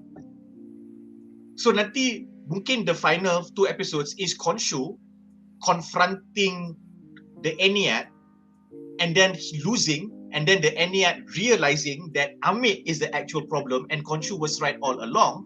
Tetapi Khonshu macam then sedar yang macam fuck. So then what happens is akan ada that kind of like conflict lah. So this is like godly level punya conflict, tapi benda tu tempias dekat dia orang punya batas. It might be that, which would be interesting, because Khonshu is not a character that is being sold here. It's Marc Spector and Stephen Grant kan. So I don't know man, that might be ni lah. It could be. It's an interesting possible. Anything's possible now. Now that we are talking about it is possible, because there is no point referring to the old comics. Satu, kita dah baca. Dua, kalau kita baca pun kita bukan penulis. Tiga, kalau kita baca dan kita menulis pun kita bukan the team for this. So kita tak tahu dia orang fikir apa. And we've seen enough Marvel in the last 10 years to know that the moment is adaptation, kau tak tahu, kau tak boleh predict dia nak buat apa. So, you know what? As long as we keep on referring to the source material and we just theorize based on what we see on the screen, it might be closer to the truth than us doing God knows a ton of research lah apa benda semua, because kita tak tahu dia nak pakai yang mana pun. Jangan jadi macam WandaVision, orang research banyak-banyak. Betul. Sampai sekarang sembang tak habis WandaVision. Okey, soalan seterusnya daripada Gabriel Steve yang bertanya, Midnight Man kuasa dia apa ya? Alright, jadi Midnight Man adalah watak Anton Mogart yang kita jumpa dalam episod ni, yang dilakukan oleh pelakon Perancis Gaspard Ulliel. Menurut Marvel Comics, powers and abilities Midnight Man dia adalah master thief. Anton Mogart was an accomplished art thief escaping from authorities across the globe. Dan juga dia terror martial artist ya. He was able to hold his own against Moon Knight in a fight. So weapons dia adalah a handgun and an oriental dagger. The latter which being a part of his stolen art collection. So dia kira yang licik je lah basically. That's it. Yeah. Oh, dia bila dia lawan Moon Knight akan ada satu fight sebelum dia mati. Dia jatuh, lepas tu muka dia scar.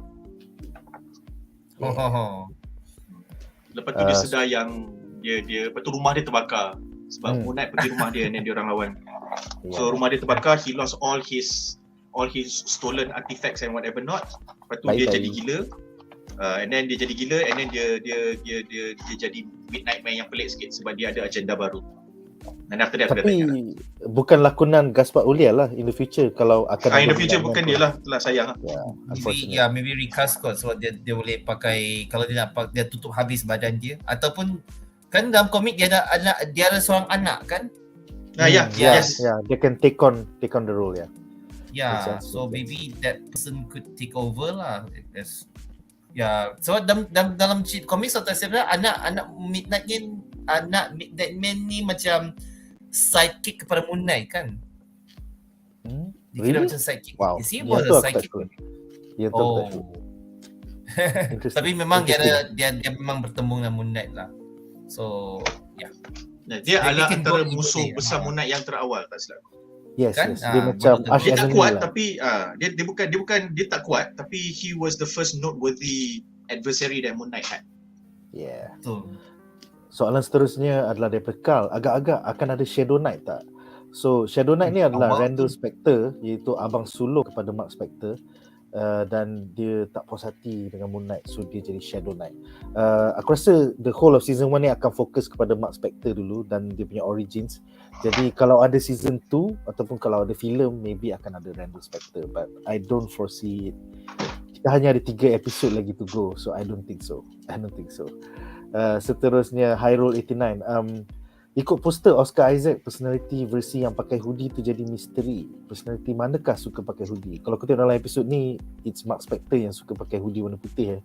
After diorang lari daripada rumah Anton Mogart tu, dalam kereta tu kau nampak dia pakai hoodie warna putih. So could it be Marc Spector?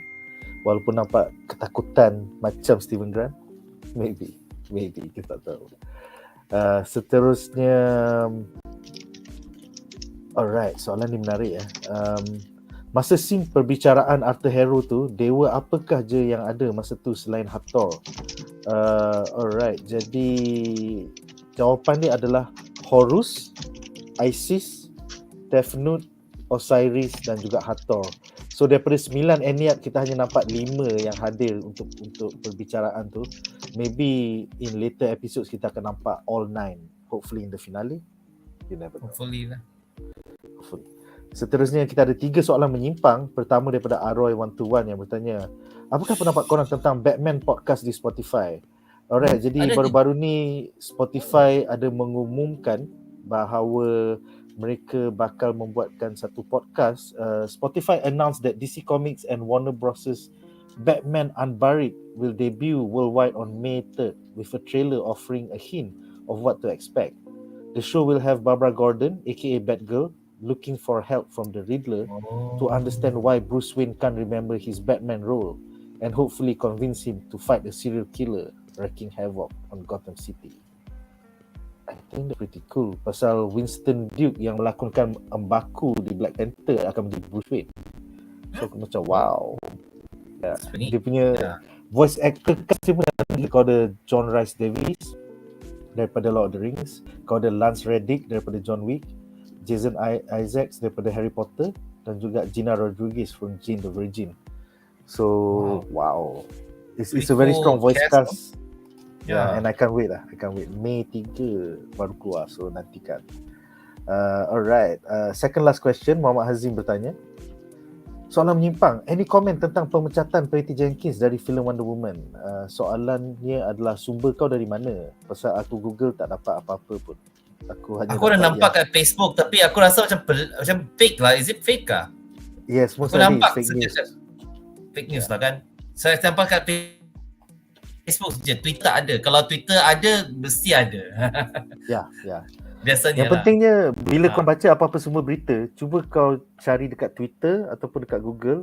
Kalau hanya website tu saja yang keluarkan berita tu and dia tak namakan sumber dia daripada variety.com ke Hollywood Reporter ke ataupun deadline.com, most likely itu adalah fake news. So don't worry. Alright, komen terakhir untuk segmen ini. Jamal, you were saying? Sorry. Can I have an opinion on this speculation? Silakan. kalau tanya pendapat aku tentang pemecatan Patty Jenkins, if and only if it is true. So kalau if it is not true, then whatever I'm going to say doesn't really matter. Okay. I will say bagus. Because my opinion simple je. Patty Jenkins dengan apa nama ni, Patty Jenkins for Wonder Woman is a worse version of Chloe Zhao for Eternals. Reason being, Chloe Zhao is not trying to tell her story. Chloe Zhao is trying to tell Feige/Marvel punya story in her aesthetic. Yeah. The problem was the writers that she had that were selected by Feige. Itu problem dia. If you genuinely ask me, the problems were the writers.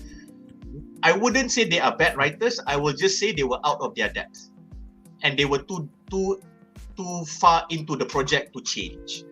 Patty Jenkins, on the other hand, before she did Wonder Woman, her last good film was the brilliant one that Charlize Theron acted in, which was based on the true story too.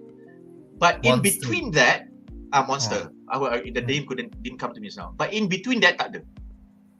So Patty Jenkins was hired on reputation purely, not recent body of work, because kalau body of work engkau was a film that a slightly dated film, even though it was a even though it was Oscar winning, it was a dated film some years ago, which means it was in another different era of film, if you're being honest with it about it. That was a really poor choice. Sebab kau ambil orang yang berjaya membuat satu filem yang sangat bagus, sangat acclaim pada ketika itu, dan kau hire dia menggunakan sebab itu untuk membuatkan filem menggunakan premis dan dengan tema-tema yang sama zaman sekarang, di mana dia tak ada body of work yang menunjukkan dia boleh buat cerita isu-isu sama tapi untuk zaman sekarang. Itu dah one matter dah.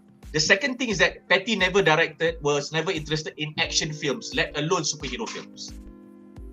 And they were hiring her to do a Wonder Woman superhero film that is a representation of feminism. Nampak tak problematic dekat situ? Chloe Zhao, there were no illusions. Feige dia nak buat cerita Eternals, tapi dia nak gambarkan Eternals tu guna Chloe Zhao punya aesthetics. Nampak tak? So this is not a Chloe Zhao film where she wanted to tell the story of Eternals. This was a Chloe Zhao film in the sense that I'm gonna tell an old story, somebody else's story, my way. Itu je beza dia. So when you look at it that way, if Patty Jenkins leaves the project, be it by firing ke, contract ending mutual consent ke, atau dia tinggalkan ke, I think it's good for her and for DC, because neither did the other any favors with the two Wonder Woman films. The second one, if the second one was better, then I am wrong. But because the second one was not even as good as the first one, and the first one wasn't that great sangat pun, is the issue here. Sebab Patty Jenkins got two shots at it, di mana dua-dua filem ni banyak gaduh internal, banyak creative differences, tapi sebab dia showrunner, dia menang, and dua-dua filem tu tak menjadi. And the second film was bad. Like bila dia buat karakter Wonder Woman, bila dia buat karakter Wonder Woman tu, gaslight / tipu boyfriend dia to be under with a spell for 7 days. Yeah, she put the guy under a spell. Aku kena rogol dengan Wonder Woman. Yalah, I will not use the whole rogol thing. I will just say consent is one issue here. But the thing is, kalau you hire Patty Jenkins for feminism, this is the exact thing that you do not want to say. Yeah, man. It's so weird, man. Yeah. Well, this is not the thing that you want. Storyline, She says, I want to base this on that particular movie, she said. Yeah, the so it's movie and then Yeah, so then kalau dia nak buat based on the 80s movie, she is dated as a filmmaker. Yeah. And she needs to realize that. Soderbergh lepas dia buat The Ocean series, dia tak kacau orang. Sebab aside from the fact that bila dia buat the first Ocean's 11, dia pergi dekat mana Venice punya film festival ke Venice ke dia pergi kat Cannes. Dia pergi kat Cannes. Dia cakap aku lepas aku buat 3, lepas aku buat 10 tahun ni aku dah tak nak buat filem dah. Dia dah cakap awal-awal dah aku tak nak buat because he knows what it entails and he is under no illusion of his own great work. So it's either Patty did not feel for 10 years Patty tak ada projek yang dia rasa sesuai untuk diri dia sebab mungkin dia dah rasa puas dengan Monster. And then he came back doing Wonder Woman, referencing an older character, an older premise, an older story, dan kau tak contemporize pun story. So gila babi out of place weh. Like give me Zendaya MJ all day every day over this. I'm not that big of a fan of Zendaya MJ. I'm cool with Zendaya, but I just not a big fan of the Zendaya MJ because they did not want to do a Mary Jane, and I hope they will do a Mary Jane in Spider-Man 4 because it's like Peter Parker starting afresh. That being said, I would take that more than Wonder Woman 1984. Pedro Pascal was wasted in the entire film. We can do better. We can do better. You're so like Pedro Pascal in in Kingsman 2. Pedro Pascal in Kingsman 2 was bad, but because it was a campy film, you accept it. But in 1984, it makes sense, dia serious. Cerita tu dia serious. The film takes itself seriously. So you cannot take Pedro Pascal's character seriously sebab kau macam I can suspend my belief because this is a superhero film, but kau nak aku suspend sampai tahap mana bro? Sebab benda ni tak bakal. Dia jadi macam tu.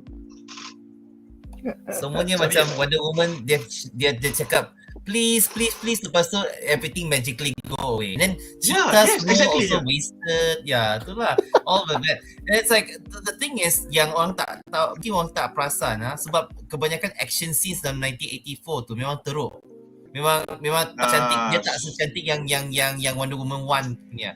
Wonder Woman 1 walaupun the third act was bad, the action scenes in the first one was actually orang katakan it was helped by Zack Snyder punya stunt team yang mereka yang buat action scenes semua tu. Sebab mereka kena fired, mereka kena remove from the second movie. Jadi nampak sangat yang the second movie tu action scenes untuk Wonder Woman 84 tu macam tak cantik semua. Everything was like the yang masa dia nak dia kan guna dia punya tali dia untuk selamatkan budak-budak tu. Nampak sangat fake tau, fake shot yang masa dia nak pungut dua budak tu kat jalan tu. I was like, what is she hanging on? Like, okay, exactly. Thank you, Justin. That was oh my god.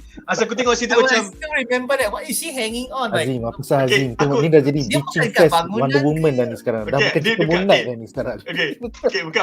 Kita tarik balik ke Marvel because when I saw that scene, kau tahu the first thing that came to mind apa? Homecoming, Spider-Man tengah kejar van dekat suburban area, lepas tu dia jatuh. Sebab apa? Tak boleh nak swing, tak ada bangunan. Ya. Itu realistik. Tak ada bangunan. Itulah.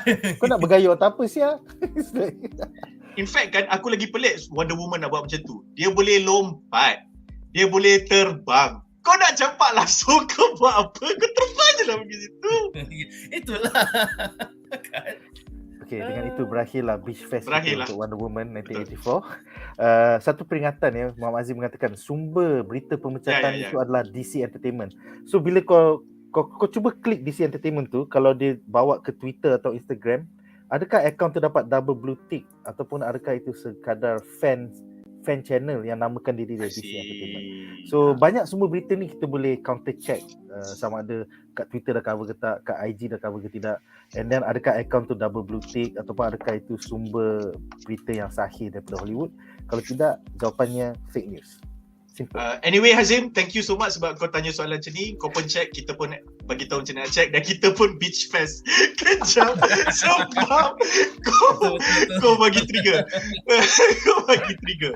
Kita orang bukan kutuk there's a reason. Sebab when you read comics, at least especially kalau kau grow up in the 80s and 90s, kau takkan baca Marvel je.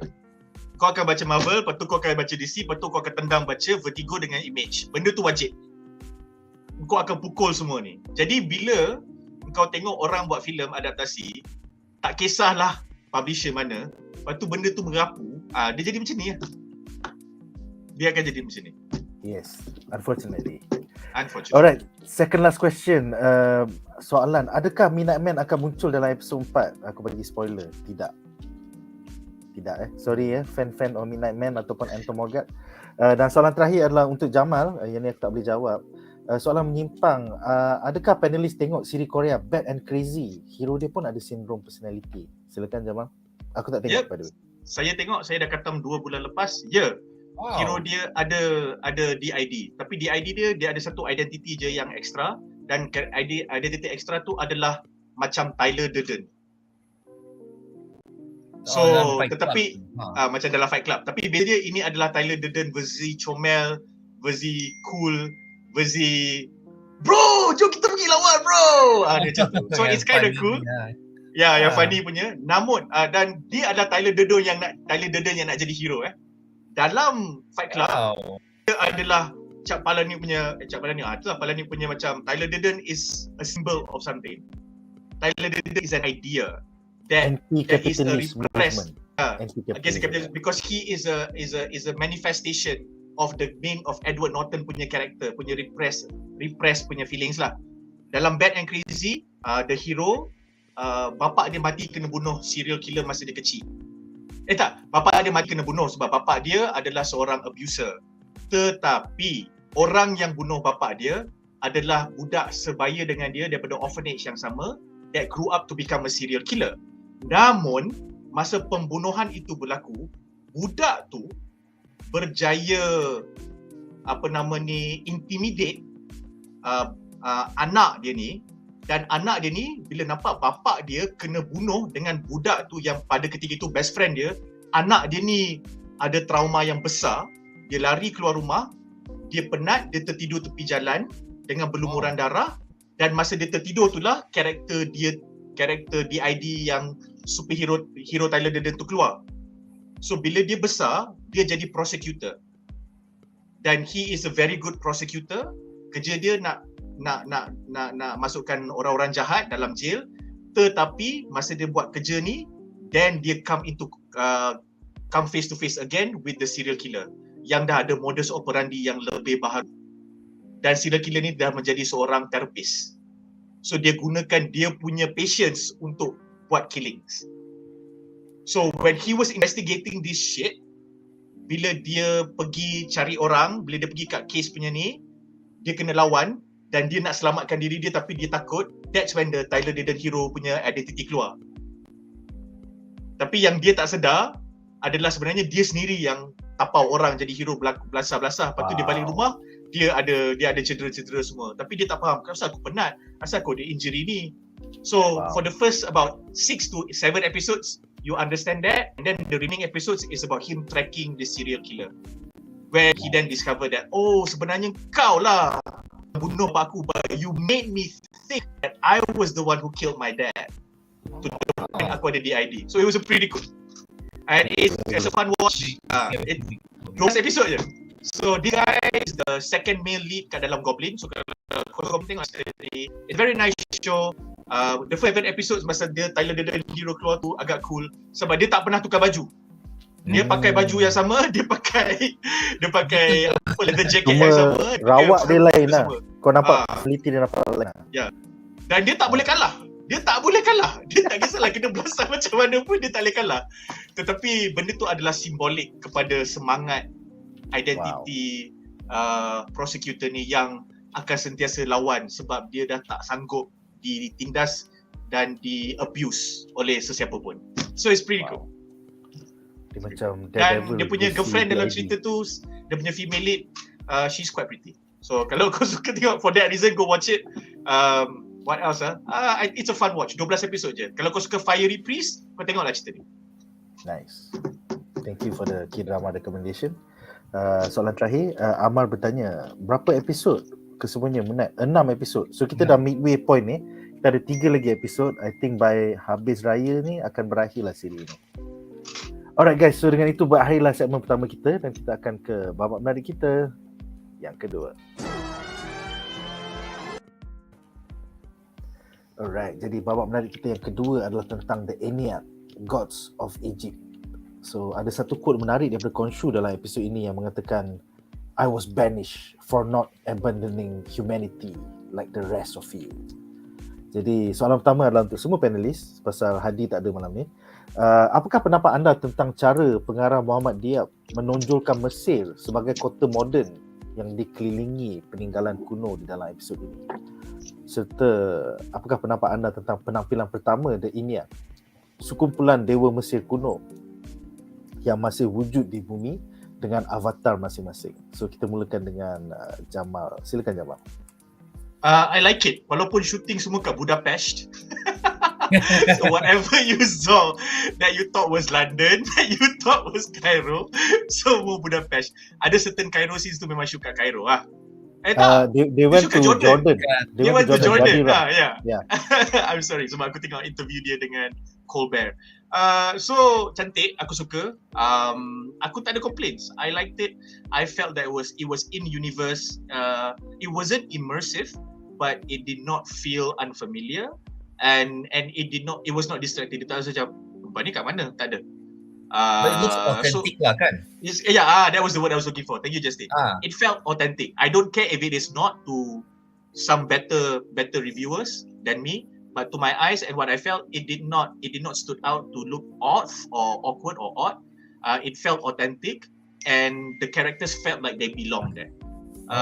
Aku suka sangat. In fact, aku suka episode 3 punya scene yang dekat tempat diorang lawan dekat siapa? Siapa nama mama tu? Midnight Man punya ni. Anton Mogart.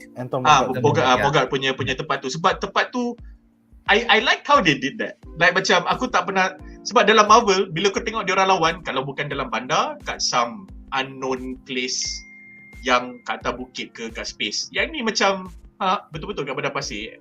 I like it lah. Aku tak ada issue. I don't know. I like it a lot, to be honest. It's not the best, I'm gonna say that. When I say it feels authentic, I'm not saying that it is Egypt. I'm just saying that it felt authentic as an Egypt punya stand-in, because we know that it's not shot in Egypt. So in that sense, it felt authentic. But it is not Egypt. I'm under no impression that it is Egypt. I'm just saying that it felt like this was the world that the characters were in. This was the place that the characters were in. Itu je. Okay. Justin, soalan bonus. Pada pendapat kau, adakah pengarah Muhammad Diab, being an Egyptian, help make Cairo become more authentic? Sampai ada kopi kat tepi lah, ada orang jual-jual benda tengah-tengah jalan lah. So silakan. Yeah, I think he did bring some elements to it, because like that's the sad thing lah. It was like this episode was not directed by him kan. He was like, but he did give some input kan. This episode was by him. Basically, the white guys only did episode 2 and 4. Then 1, 3, 5 and 6 is by Muhammad Diab. Oh, I see. 1, 3, 5 and 6 lah. Okay, so that's the thing. Sorry, so I didn't notice that. So that means kan he did bring what Jamal said kan, the authenticity of Egypt lah, of Cairo into this episode. That's why nampak sangat. Sebab kadang-kadang kat apa tu, yang scene di mana Marc dengan Layla di atas kapal tu, lepas tu dia ada macam ada orang menyanyi, lepas tu ada the lights, all of that kan. So ada orang kata that one is very very Egyptian punya culture. Sekali dengan juga yang kat marketplace tu, dengan tempat Anton Mogart, semua tu looks very, some people I read from Twitter, they say that looks very Egyptian lah. Tak ada orang complain pun. So like, you know, maybe it's not authentic. I mean sorry. Maybe it looks authentic. It's not 100% that particular place. Sebab kan kita kena kata satu negara tu, kadang-kadang nak mewakili satu negara tu susah. So kita cuma boleh ambil elemen-elemen yang tertentu saja. So maybe if the person from that particular culture can notice that particular culture punya style, punya apa tu, fashion, dia punya percakapan dia punya perwatakan dia, those elements, those are very successfully integrated lah. And I think Muhammad Diab did what he sought out to say lah. Sebab dia berani kata dan kutuk Wonder Woman dengan Black Adam kan. Dia kata tak cukup Egypt enough kan. So this is what he said. Fetishizing. Yeah, so some people were not happy with what he said lah. I think that because he said those words, actually he meant it. So like he means it. So like in the sense kan, this is actually those things lah. Those things. Maybe to some people it's not particularly important, but to him and to some people who notice these things, these are very important things lah. Like macam, well, okay lah, maybe I say in my own perspective when I was watching Shang-Chi kan, those elements that I saw in that particular movie, those are the ones that I grew up with. The mythological creatures, the culture, the those mythology tu semua kan, those are maybe those pay homage to the real thing and also to the comics as well. But they very very nice marriage of elements lah in that. So like it feels real, but also feels like it's memang daripada dunia Marvel, tapi dia pun macam boleh masuk ke dunia kita juga. So it feels perfect lah. Not 100% perfect, but it feels like you feel like oh, I feel like something here. Macam I feel like it's like representation. Representation matters, you know. But some people they don't see it. They say like, tak ada kaitan dengan saya. Tapi kadang-kadang benda ni memang kena ada. So mungkin just like I say lah, people need to be open-minded lah. They need to open-minded for this lah. So I think Muhammad dia absorb what he said, apa yang dia nak buat, dia kata dia nak buat, dia memang dah buat betul-betul. So this is one of the things lah. Lagipun kita baru episod 3 je kan. 4, 5, 6 kita tak nampak lagi. So hopefully we'll see more of that lah. And maybe who knows, there's a season 2 kan. Hopefully lah. You never know. And favourite aku dalam Shang-Chi was bila dia orang drive kereta, tiba-tiba ada kirin lalu kat depan tu. That's a mythological Pegasus from Chinese mythology. Yeah, that's a mythological unicorn. A qilin actually. Qilin. Yeah, Chilin. It's the same. There's a Chilin also in Fantastic Beasts, but it's a smaller version lah.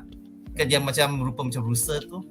Yeah. So it depends on how you see it. Some people look it as macam apa tu? Dia macam rusa, tapi ada orang nampak macam kuda. So it depends on how you see, because dia macam kalau orang Greek katakan dia ada satu creature nama dia chimera. Sebab dia macam dia mix pelbagai jenis animals tu. Yang macam ada dia macam badan amit ni. Macam ada kepala like there's a part of horse, part of lion, part of this, part of that kan. So dia macam campuran sikit. It's a mixed creature. It's a nice homage definitely. Yeah, it's a good homage, definitely. Alright, soalan kedua untuk segmen ni adalah untuk Justin ya. Pada pendapat anda, memandangkan The ENNEAD muncul di dalam Marvel Comics di halaman komik Thor originally, adakah kita akan lihat satu hari nanti The ENNEAD berganding dengan Asgardians, ataupun maybe The ENNEAD menentang Kang the Conqueror versi Mesir iaitu Ramatut, mahupun The ENNEAD bertembung dengan mutant pertama di dunia yang wujud pada zaman Mesir iaitu Ensabahdur Apocalypse. Silakan. I hope so. It'll be really cool. Maybe God and Thunder might have some elements of them. Maybe they make an appearance, because I heard yang God of Thunder ni mungkin kita nampak pelbagai jenis dewa-dewi daripada mitologi yang lain. Cuma mereka punya mungkin maybe secara cameo ke ataupun secara macam pertembungan lah. Because there may be a meeting of gods from all sorts of universe that we don't know kan. And then like hopefully we'll see them in God of Thunder lah. Maybe some elements of the ENNEAD. But because yang dia this particular set of Egyptian gods kan, this ENNEAD kan, they are all in the overvoid kan. Macam mereka lebih kepada that area. So tak tahu mereka boleh masuk ke dunia nyata atau tidak. Sebab the overvoid is like another world that is completely separate from our world. So kalau it's like Asgard lah. It's like how Asgard is for the Asgardians lah. They are not on Midgard, they're not on Earth, but they're in another dimension. They're in another realm, another dimension. But for them to enter our dimension, mereka macam perlu. That's why they need an avatar. They need an avatar because they cannot really enter sesuka hati macam gitu kan. So they need an avatar to like carry out their service. Apa yang mereka nak, mereka perlukan avatar tu untuk buat sesuatu untuk diorang lah. So I don't know, but the Ramatat one, I suspect we might see that lah, because like all those flashback yang zaman Ramatat, zaman Ensabanu tu, because they were present in our world thousands of years ago, probably before Eternals. So kalau kita nampak yang dia rupa tu, maybe hopefully they can cast the characters lah dengan real actors macam Khonshu lah kan. Khonshu tu macam orang kata motion capture kan. So kalau mereka dapat buat macam tu, lagi best lah. Jangan sekadar make up dengan prosthetic je. Kalau boleh ada motion capture sikit lah, nampak realistic, nampak cool lah. Because these dewa-dewi tu sepertinya macam tinggi daripada manusia. Kalau macam sama saiz dengan manusia macam tak best pula kan. So I was hoping that lah. Maybe I believe they might appear in God of Thunder, Thor Love and Thunder, and hopefully maybe in future scenes that involves Chang the Conqueror punya predecessor lah, macam Ramatat semua tu kan, ataupun Apocalypse punya lah. But it's too soon lah to say about Apocalypse lah, because X-Men punya cerita ni macam kena push back sikit kat belakang tu. Susah nak kata. Aku rasa yang X-Men tu diorang nak masukkan Fantastic Four first. My theory is that they need to replace Tony Stark in universe more urgently than they need to have an X-Men. True. So Stephen Strange is not the Tony Stark replacement, it's the Tony Stark transition, because Stephen Strange, with all due respect to Tony Stark, Stephen Strange is his own person. So he will be the Tony Stark to his universe atau to his circle or to his side of the world. The mystical arts, the magics and all that. So in the real world, you need a Tony Stark punya equivalent. And interestingly, this was the conversation that I had with my friends tu yang lama balik lambat tadi. Because diorang punya teori, and diorang bukan macam kita, tapi diorang punya teori adalah Fantastic Four kena datang sebab kesian kat Tom Holland tak ada mentor. So he lost Tony Stark, he lost his life and his friends, and then he lost his aunt, and then he lost everyone. Nobody remembers who he is. He has nobody. So for me, I was telling them this is the best place to now introduce the proper Mary Jane and not MJ, while giving Peter the excuse to call Mary Jane MJ. Cool tak? Dalam comics, he's calling Mary Jane MJ because it's a faster way to call Mary Jane. But now in this story, dia akan call Mary Jane MJ sebab dia teringat kat Zendaya. I think that is fucking orang lain yang nama MJ. Jadi saya panggil awak MJ. Sedih weh. Tapi in all honesty, I think this Tom Holland punya Spider-Man, punya Peter Parker tak ada Gwen Stacy. So MJ is his Gwen Stacy, which makes sense. Faham tak? So to remember Gwen Stacy, he meets a Mary Jane yang kalau dalam comics dia jumpa Mary Jane masa dia dekat college. Perfect dia baru masuk college. Kau nampak tak? If this is what Feige has planned, I am like, bro, this is like 2000 IQ play from 7 years ago, man. How the fuck did you come up with this? Like benda ni brilliant ya. Yeah, true. So because betul. Zendaya is Michelle Jones kan. So she may be bukan Mary Jane Watson. Bukan Mary Jane Watson. So if this, aku macam wow, this is brilliant lah. So anyway, cakap and then diorang kata tu, and then that's why aku agree dengan Justin tadi bila aku kata this is what we need, because Peter Parker needs another mentor, and Reed Richards is the best person that can do that now. Like now, because you need the Avengers punya void to be filled up. The first family is the perfect, because you know what? Another throwaway, another reference. When Black Widow died, the thing that we remember from her dying is that I never had anything close to a family. This is the only thing I got. So I will die to keep this family together. So if they then bring the first family back to retain the sense of family, or to replace and fill up the void of the family that Avengers has lost, I think on a meta level, the writing will be, the world building is gempak lah. Dia dah supersede the comics punya world lah. Benda ni aku dah macam wow, this is pecah kepala saya. So do you need the Fantastic Four lah. So the X-Men as a child of the atom, kita kena chill dulu. Justice, kita kena chill dulu. X-Men lagi 10 tahun. You never know, bro. You never know. Maybe some elements, some mutants might make cameo in phase 4 lah kan. Maybe That was what we were all hoping for from Eternals. Apa, Ya, yang tu kita WandaVision, bincangkan, tapi tak jadi. nanti bila kita cakap bincang pasal nanti. Multiverse of Madness, ya. Yes. Multiverse of Madness lah, hopefully lah Multiverse of Madness. Ya. Alright, soalan terakhir untuk segmen ini adalah untuk Jamal, tapi sebelum tu kita ada quote daripada Khonshu yang mengatakan, I remember that night. I remember every night. Aku macam sedih weh. Sedih. Ataupun ni macam 1980s punya lagu je, I remember every night. Alright, jadi soalan untuk Jamal apakah pendapat anda tentang Dewa Bulan Khonshu dipandang sebagai loner fanatik yang gila di kalangan The ENNEAD dan pernah dipulaukan oleh mereka selama beratus-ratus tahun? I mean, Khonshu had to create a sudden eclipse just to summon the ENNEAD. And then he turned back the night sky 2,000 years into the past before he was imprisoned by the ENNEAD. Dia macam tak ada member je, kesian dia Mamat ni. Silakan. Okay. Jawapan langsung aku adalah betul, memang kesian, dan benda ni konsisten dengan Egyptology. Sebab dalam Egyptology, Khonshu is the god of the moon. Tapi dalam bahasa itu dia punya role atau title dia atau dia punya simbolik dia. But Travelers at Night. Tapi dia punya the name of the meaning of his name in Egyptian is traveler. So dia adalah orang yang sentiasa berhijrah. Dia adalah musafir. Yes, that was the word I was looking for. Almost said mualaf tadi. So dia adalah musafir. Jadi sifat seorang musafir ni adalah orang yang aloof, orang yang sorang-sorang, orang yang mungkin ketinggalan in some perception, atau orang yang mungkin jauh ke depan in another way of looking at it.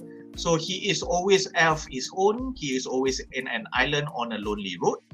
Jadi kalau kita rasa dia tersisih atau dia rasa tersisih, nak buat macam mana? Itulah sifat dia sebagai god. At the same time, in the Marvel world, when they took Khonshu as a reference, as part of the Moon Knight punya mythology ni, he is the god of vengeance. Makanya sebagai dewa dendam, kau tengoklah Batman bila dia vengeance kan, kau tengok dia hidup macam mana. Betul lah, Khonshu lah tu. Khonshu sangat. So yes, memang loner. It is so dia memang loner lah. Tak boleh buat apa lah. Dan aku rasa benda tu now becomes more poignant sebab dia punya avatar yang sekarang ni confirm loner sebab dia punya DID. So it is now bila kau korek benda ni, now when talking to you guys about this, now I'm thinking gila babi writers team Marvel ni memang for the MCU adaptations lah, macam okay lah, they are doing work lah. They are sitting down, they are really fleshing out the characters. So benda the heavy duty work dia dah fikir dah. So bila dia buat TV ni, dia dah terus establish benda ni. Tapi bila kita kupas, bedah, baru kita stumble, oh patutlah dia macam ni sebab tapi itulah, orang-orang sana dah settlekan dulu. So this is why Khonshu is like that. Dan mungkin sebab itulah Harrow tak suka kat dia. Sebab Harrow charismatic, dia nak mencari jalan, dia ada dia punya own agenda dalam hidup dia. So dia rasa God of Vengeance ni hanya akan boleh memuaskan just a portion of my heart. Tapi apa yang aku perlukan sebenarnya bukan vengeance. What I need is judgment. I want to judge humanity. That is what I want. Sebab betul adalah betul, salah adalah salah. Benda tu hakikat. Benda tu tak boleh diubah, benda tu mutlak. Vengeance hanya berlaku apabila kesalahan telah dilakukan. Jadi aku nak benda. So then it explains why he breaks away from Khonshu and goes to Amit. Cool. Awesome. Memang babi doa Harrow. Alright. So kita ada 5 komen menarik daripada penonton di rumah. Pertama, Arif Fikri Arifuddin mengatakan, kita tahu bahawa kalau nak menjadi avatar Black Panther, ada method dia. Kena minum the herb heart shape. Jadi untuk Moon Knight, ada method dia tersendiri ke? Khonshu main masuk je dalam Marc? Quote ada reveal dalam episod 4. Kalau dalam Marvel Comics, Marc Spector terbunuh. Dia dah mati dah. So diorang bawa dia punya badan tu depan Khonshu punya statue, lepas tu baru Khonshu bagi dia kuasa atau hidupkan dia kembali. Ya, silakan Jamal. Aku nak bagi jawapan hamba sebab Hadi tak ada. Silakan. Nak jadi avatar Black Panther ada method dia, nak jadi avatar Khonshu ada method dia. Method dia adalah Oscar Isaac jadi method untuk melakonkan Stephen Grant dan Mark Spector.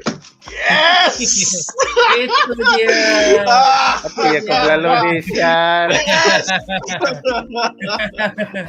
Itu dia. The method Aduh. is method. Method is the method. Macam tu. Cerita pasal method acting. Semua ni salah Jared Leto lah. Semua ni. Nak pergi bilik air pun nak jadi paraplegic. Jared Leto ni. 45 minit nak kencing. Pasal dia kencing sebagai seorang paraplegic. Wow. Itu nak dihebat-hebatkan juga. Leto. Okay, seterusnya. Abang Ashraf berkata, so basically the ENNEAD ni macam eternal jugalah kan. Tak nak masuk campur hal mankind. Yes, diorang dah berjanji untuk abandon humanity thousands of years ago. Adakah ini convenient way untuk jawab soalan kenapa gods tak muncul dalam MCU phase 1 to 3? I guess it is a convenient way, tapi maybe something happened thousands of years ago. Yang kan Khonshu cakap, I remember that night, I remember every night. Maybe that night was when the gods decided to abandon humanity. Something happened. Dan hanya Khonshu je yang still setia dengan humanity. Panelis ada apa-apa pendapat? Rasanya betul jugalah. Betul jugalah sebab apa yang dia cuma tease saja dalam expose dalam dialog dia. So usually these things kan, it happens when people lost faith in the god lah. Sebab kan kita zaman dulu-dulu kan orang kata kan ramai manusia zaman dulu-dulu, zaman purba dulu kan memang memuja Tuhan-Tuhan, dewa-dewa ini. That's why sebab itulah terbentuk dia pelbagai jenis agama dan kepercayaan. Nah, tapi lama-kelamaan bila manusia dah lebih kepada alam teknologi dan menjadi lebih moden, semua pemujaan, semua ni upacara pemujaan ni dah lama-lama disisihkan dan lama dilupakan. So sebagai dewa-dewa itu mereka merasa tersisih lah. So they have no place to go because nobody worships them and believes them anymore. So they have to go somewhere lah. They have to move on lah orang kata kan. So itulah mereka pergi ke Overvoid. Yang macam ENNEAD ni they go to Overvoid lah. Because like they have lost the kalau mereka terus di sini, they keep on losing their powers. So why not go to a place where they can retain their powers? They can be who they are. Orang kata lah. Daripada tidak disayangi oleh manusia dan dilupakan macam begitu saja. So that's why what is left are the remnants of the past lah. So semua macam hasil tinggalan, yang artifak, benda-benda yang apa tu, yang dah hancur, runtuh, dia punya patung semua tu kan, semua dah di orang kata dimamal oleh masa dah makan semua tu. Itulah. So that's the reason lah. Also like mereka macam eternal juga. Kami tak nak masuk campur, kami nak observe je macam gitu. We have been apa kata si Sama Hayat tu yang dia punya line tu, we have been watching until now kan dia kata. I can't remember, tapi Druid tak puas hati. Druid wants to be involved, tapi dia kata no. Yeah, Druid was like Druid macam Khonshu juga kan. Dia macam he feels like maybe he feels like they're responsible in some way lah kan. Sebab jangan kata tak kena sayang pula ataupun macam tak nak ambil peduli lah like that, because they're supposed to be the people who take after us lah kan. So but the problem is like mereka pun macam give up dah. So kalau mereka dah give up, who's going to take care of the people who needs to be taken care of?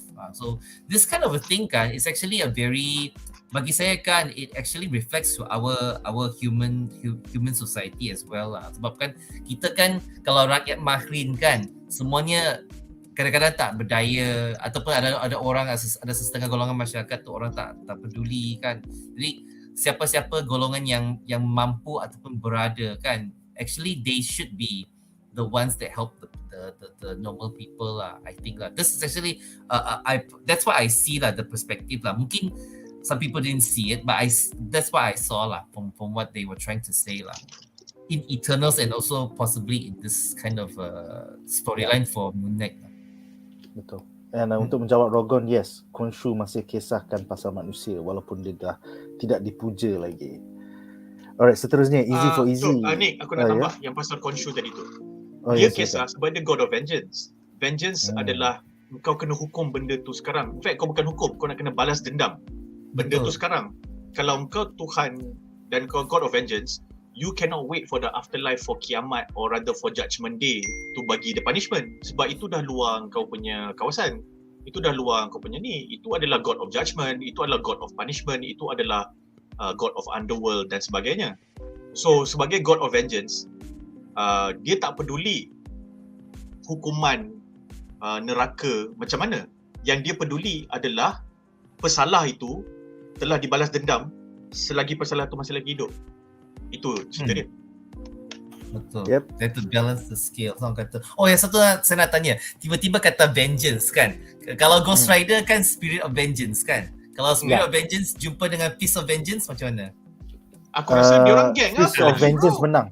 Tak, dalam crossover Avengers I think tahun lepas, The Age of Khonshu, kita nampak Moon Knight melempang Ghost Rider macam tu je, and then curi the Spirit of Vengeance untuk menguasaikan kuasa dia. So Moon Knight dah pernah lempang Ghost Rider. So Moon Knight boleh menang over Ghost Rider. Dan Ghost Rider, spirit je bro, spirit. This is the fist. Dan Spirit of Vengeance tak boleh pakai penance stare terhadap God of Vengeance sebab God of Vengeance dia tak buat salah, dia God. Kan? Betul. Penance stare tu hanya applicable kepada orang yang buat salah, yang ni manusia. Betul. Alright, soalan seterusnya adalah untuk Jamal ya. Easy for Easy bertanya, the ENNEAD, all 9 gods ni adakah based on real life? Yes. The ENNEAD, yes. Egyptology semua ni based on real life, as in based on their culture lah, mythology. So yes. Dan ayat Steven kat dalam episod ni lawak. Dia kata 9, well there should be 10. Kan there was 9, betul dia kata there should be 10. Betul lah, sebab kalau kau tambah Horus, tak silap aku, dia jadi 10. Sebab Horus adalah anak kepada 2 orang dalam ENNEAD tu. Tetapi Horus adalah popular, sangat popular. So diorang selalu lambakkan Horus kat dalam ENNEAD. Soalan second last daripada Dairil Sabri yang bertanya, kenapakah diorang tak dapat detect yang Arthur Harrow tu tengah cari makam Amit? I think at the end of the day, the ENNEAD are not based on Earth anymore. Diorang hanya powered through their avatars, and avatar diorang semua pun tengah busy hidup sebagai manusia on Earth. Diorang bukan fokus. They have abandoned humanity. They have left humanity. So diorang tak fokuskan. So diorang tak perasan punya Arthur Harrow ni tengah ada benda di sebalik tabir lah, pada pendapat aku. Itu spekulasi aku lah. Kalau mereka tak perasan tu, mereka pun tak peduli juga. Ya, tak peduli. They have abandoned humanity. Aku punya teori adalah diorang semua kena game dengan Arthur Harrow. Pun juga kau nampak dalam pembicaraan tu, diorang lagi pentingkan Arthur Harrow daripada Khonshu. It's not that. Kau nampak selepas towards the ending of the episode, one of them was talking to Arthur Harrow one to one. So for me, Arthur Harrow dah game diorang. And this is the best part. Bukan diorang bersekongkol dengan Arthur Harrow diorang tak sedar yang diorang kena game dengan Arthur Harrow. So aku rasa that will make this ending, the ending of this particular season good lah. Sebab Arthur Harrow, aku cuba buat kerja ni in Amit's name. That's it. So aku tak ada guna power-power apa benda semua. So korang tertipu dengan aku sebab korang sebenarnya tertipu dengan diri sendiri yang dah terlampau ignorant dan dah tak tahu apa yang sebenarnya paling penting dalam dunia ini. Sebab tu korang perlukan aku. Sebab tu Amit diperlukan dalam dunia sekarang ni, sebab korang sudah lupakan tugas korang sebagai dewa. Lepas tu dia kata, Amit, I summon you. Dia sacrifice diri dia, Amit keluar. Dia macam Shazam, dia cakap Amit. Betul, Amit datang. Jadi boy besar. Yeah, man. Alright, soalan terakhir daripada Haikal Fikri yang bertanya, siapakah yang membunuh 3 pengikut Amit dari Arthur Harrow tu? Adakah Marc ataupun Jake Lockley? Kita tak sure, spekulasi kami mungkin Jake, tapi pasal Jake tak keluar-keluar lagi dalam 3-4 episod ni, so kita tak tahu. Maybe episod 5 atau 6 akan reveal siapakah sebenarnya yang boleh sampai lempang semua orang dekat Switzerland, lepas tu bangun-bangun Stephen Grant tengok tangan dia berdarah, lepas tu dia pegang golden scarab. Harapnya misteri itu akan terjawab dalam episod 5 atau 6. Alright guys, so dengan itu berakhirlah segmen ini dan kita akan ke babak menarik kita yang terakhir.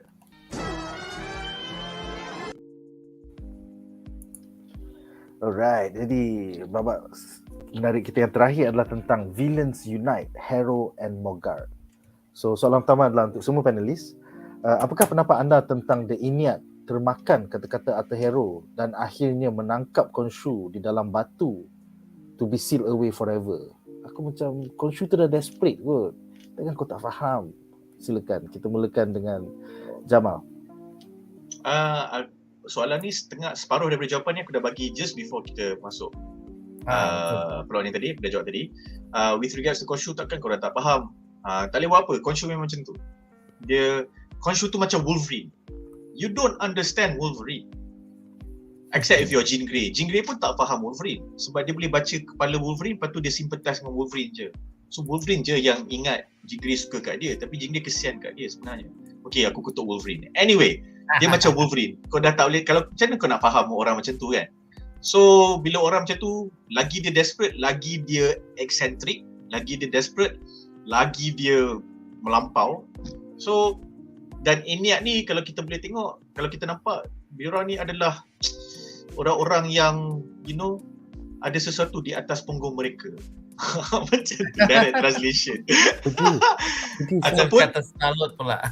Tak adalah, diorang ni ketat So so anyway, so diorang tak boleh dah buat macam tu So diorang tak faham Khonshu tu. Jadi Khonshu bukan setakat dia dimangsakan oleh orang lain, dia memangsakan diri dia sendiri. Kesian Khonshu. Sebab tu dia seorang je, dia tak ada kawan. Dia lepak dengan Marc Spector. So yes, itu je juga Khonshu ni. Kau nampak Stephen Grant sedih dia lepak dengan pak cik tua yang gold tu. Betul. Lepas tu kau fikir balik, Khonshu pun sedih, kau pergi lepak dengan manusia macam Marc Spector. Aku rasa what would have been cooler is that bila Stephen lepak dengan apa yang that statue man whatever tu, if the guy was not in gold but in white, that would have been better. That would have been so much better. Because bayangkan first episode dengan second episode, sebelum kita nampak Mr. Knight, kita nampak dia cakap dengan abang tu, lepas tu abang tu kaku je kan, tapi dia satu badan putih.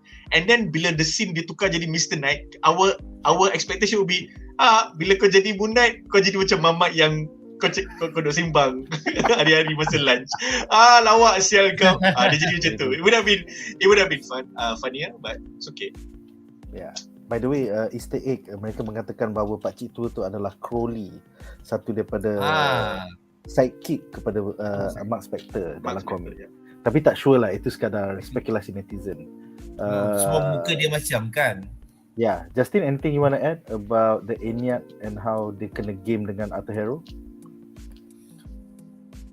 Well, dia kena games because the writer wants them to be game lah. Kalau tak ada cerita kan. Because like kalau tak kan, because kita kan ada 3 episod lagi, so we will see how the game goes lah. Maybe not as twisty as Game of Thrones lah, but like hopefully it will be something cool lah. Yang aku nampak daripada trailer tu, aku nampak Moon Knight lawan dengan Arthur Harrow, lari macam itu, lepas tu bertemu pula kat tengah malam tu. So maybe there's something big happening. I don't know, maybe in episode 6 or what. But this is what it is lah. If the gods are not gamed by Arthur Harrow, maybe they won't come into a realization yang mereka macam salah faham dengan Khonshu. So maybe in a sense kan, Khonshu will be forgiven lah at the end lah, because it seems like the storyline will go that way, in which semua the ENNEADs kan will see the error of their own ways, and then they will accept Khonshu back lah into their own fold lah, daripada banish dia forever kan. So yeah, hopefully the ENNEAD will learn their ways lah. Just that hopefully it's not too late for them lah. Hopefully. Yeah, we'll see next 5 and 6. Yeah. Soalan seterusnya adalah untuk Justin. Apakah pendapat anda tentang penampilan pelakon Gaspard Ulliel sebagai Anton Mogart aka The Midnight Man. Pasal di halaman Marvel Comics, Midnight Man bagaikan arch enemy kepada Moon Knight seperti Batman versus Joker. Tapi dalam adaptasi MCU ni, dia hanyalah an ultra rich white male yang juga merupakan seorang artifaktif. Bincangkan. Well, bagi pendapat saya, adalah satu good opportunity that Gaspard Ulliel was given a chance to become a character, one of the characters in the MCU lah. Tapi sayangnya dia kebetulan meninggal dunia sebelum episod Moon Knight ni dah ditayangkan dekat dunia. So kemungkinan besar dia mungkin tak sempat tengok pula dia punya scene yang jadi Midnight Man tu. But what he brought to the table as Anton Mogart or Midnight Man is that he portrayed the character very well lah. Probably better than I expected lah, because like he actually have a sense of like macam aristocracy punya style kan, macam I am a very world-renowned thief and then you cannot touch me, macam dia ada style macam gitu pak. So it feels like he has a thief royalty behind his thing. Like, it's just that we don't see the way that he captures or thief, macam dia jadi thief. Because dalam komik kan, dia pula orang yang selalu pergi curi barang-barang tu. Tapi dalam sini dia nampak macam dia curi juga benda tu. Dia ambil juga benda tu, tapi dia bukan dia sendiri yang pergi curi. Mungkin dia ada konco-konco dia tolong curi. So he's like a person who operates at a higher level lah. Sebetulnya nampak macam orang kaya kan. So as a he is a white guy in the comics kan, because he's French kan. So casting the French guy as a French character makes sense. So maybe in this sense, some people might see it as a bit, depends on how you see lah, maybe a bit racist lah or stereotypical lah, as sebab white people likes to take other people's punya barang-barang artifact yang zaman purba dulu kan. Sebab tu ada banyak explorer, ada macam mentality explorer tu macam ada pula bawa mentality imperialism, colonialism tu, yang suka ambil barang-barang purba orang lain yang zaman dulu-dulu, lepas tu macam I'll take this back to the British Museum to preserve or something like that, or I will sell it to the black market. So stereotype dia kat sana. So it's a very unfortunate stereotype, but to make the storyline make sense, it has to reflect real life lah. So this is the unfortunate part of the real life lah. Yang tu lah saya nak kata. So betul. I think So I think that the writers did what they did best for this character, and Gaspard Ulliel also did right by this character as well lah. Cuma I was hoping that we can see more scenes with him and Layla, because like they said that they have a deal but has gone sour in Nadzru. When they name drop Nadzru, I think a lot of people punya eyes pun light up. Nadzru. At least there's a MCU reference in this particular episode lah, because like all of this, why guys, kita rasa macam this Moon Knight series macam exists in its own universe, but finally it's something that ties into the MCU universe lah. So this is good also, because like Moon Knight is actually a small piece of puzzle of the MCU universe. So it's like slowly we see the connection there. Itulah. So tapi sayangnya pelakon dia dah meninggal. So kita mungkin tak nampak flashback yang macam yang kita nak lah, mungkin what happened between him and Layla kan. Dia cuma mention je. Itulah aku kata exposition dia banyak. Dia cuma main cakap dia dalam dialog, tapi kita tak nampak. So kita tak tahu apa konflik dia sebenarnya sampai dia nak bunuh Layla tu. So maybe something bad happened lah. Must be a bad deal, bad trade. Mungkin Layla tipu mereka. Layla ada deal dengan mereka, tapi Layla buat, mungkin she macam dia dapat penipuan ke, ataupun dia curi sesuatu ke. I think my main question is, adakah Layla pernah jumpa power broker di Nadzru? Itulah kan. Jeng. Hopefully Jamal, lah kan. I think you're mute. You're on mute, Jamal. You have to unmute. Aku suspect Layla tak pernah jumpa power broker, but Mogart has dealt with power broker. Yeah, definitely. Yeah, so Justin, with regards to Mogart dying and you are not going to see anything else anymore from him, means he's not going to be involved anymore. he passed on after shooting has concluded. So what we saw in episode 3 is what we were being shown. So there is still the chance of dia dah shoot scenes earlier than that. So nanti bila Layla gaduh dengan Arthur Harrow, then baru those scenes are flashed back to exposition a little bit more on what they are arguing about. So it could so that could be the final time that we see the actor lah, Mogart punya actor ni. True. And we didn't see him die, kan? We just heard him we saw him step, kan? Yes. And then the best part is that because they mentioned Madripoor, and we all know how important Madripoor is to X-Men. True. Oh yeah. Or specifically to mutants. To mutants. Ya, so moga kita akan ada nanti X-Men di Madripoor. Okay. We should see X-Men in Madripoor. Aku mengutip all these little crumbs. slowly, crumb Those by are crumb. very small, tiny crumbs. Microscopic. Building my, not hopes, not expectation, just building up the hype for X-Men. Aduh. I wait for the day yang kita akan tengok Shiar Empire di Pawagam. Jangan kau Lilandra dalam mana? Alright, soalan terakhir. Ya, man, Gladiator. Ni kalau dah ada Lilandra kan, aku nak tengok aku nak tengok Lilandra aku nak tengok X-Men in space within the context of Fatal Attractions. Magneto akan Wolverine. I could have done this many times in the past, but I chose not to, and that is an indication of my power. Bawa keluar adamantium. Lambat lagi. Lambat lagi. By the way, aku petik situ bukan sebab aku anti Wolverine. Aku petik situ sebab in case semua orang lupa Magneto, and in all fairness at that point banyak orang dah kata Magneto ni pakcik tua yang dah macam dia macam Barisan Nasional lah. Kau dah tua, kau dah tak relevan lah. Aku tak relevan je. Okay, aku tak relevan je. Match ini Wolverine, match ini. So Baik. Alright, soalan terakhir untuk segmen ini adalah untuk Jamal. Tapi sebelum itu kita ada satu quote daripada Arthur Harrow kepada Khonshu yang mengatakan, I'll tell you a secret. I enjoyed dealing out pain in your behalf. Your torment forged me. I give my victory to you. Jadi soalan dia, apakah maksud confession Arthur Harrow kepada Khonshu di penghujung episod minggu ini?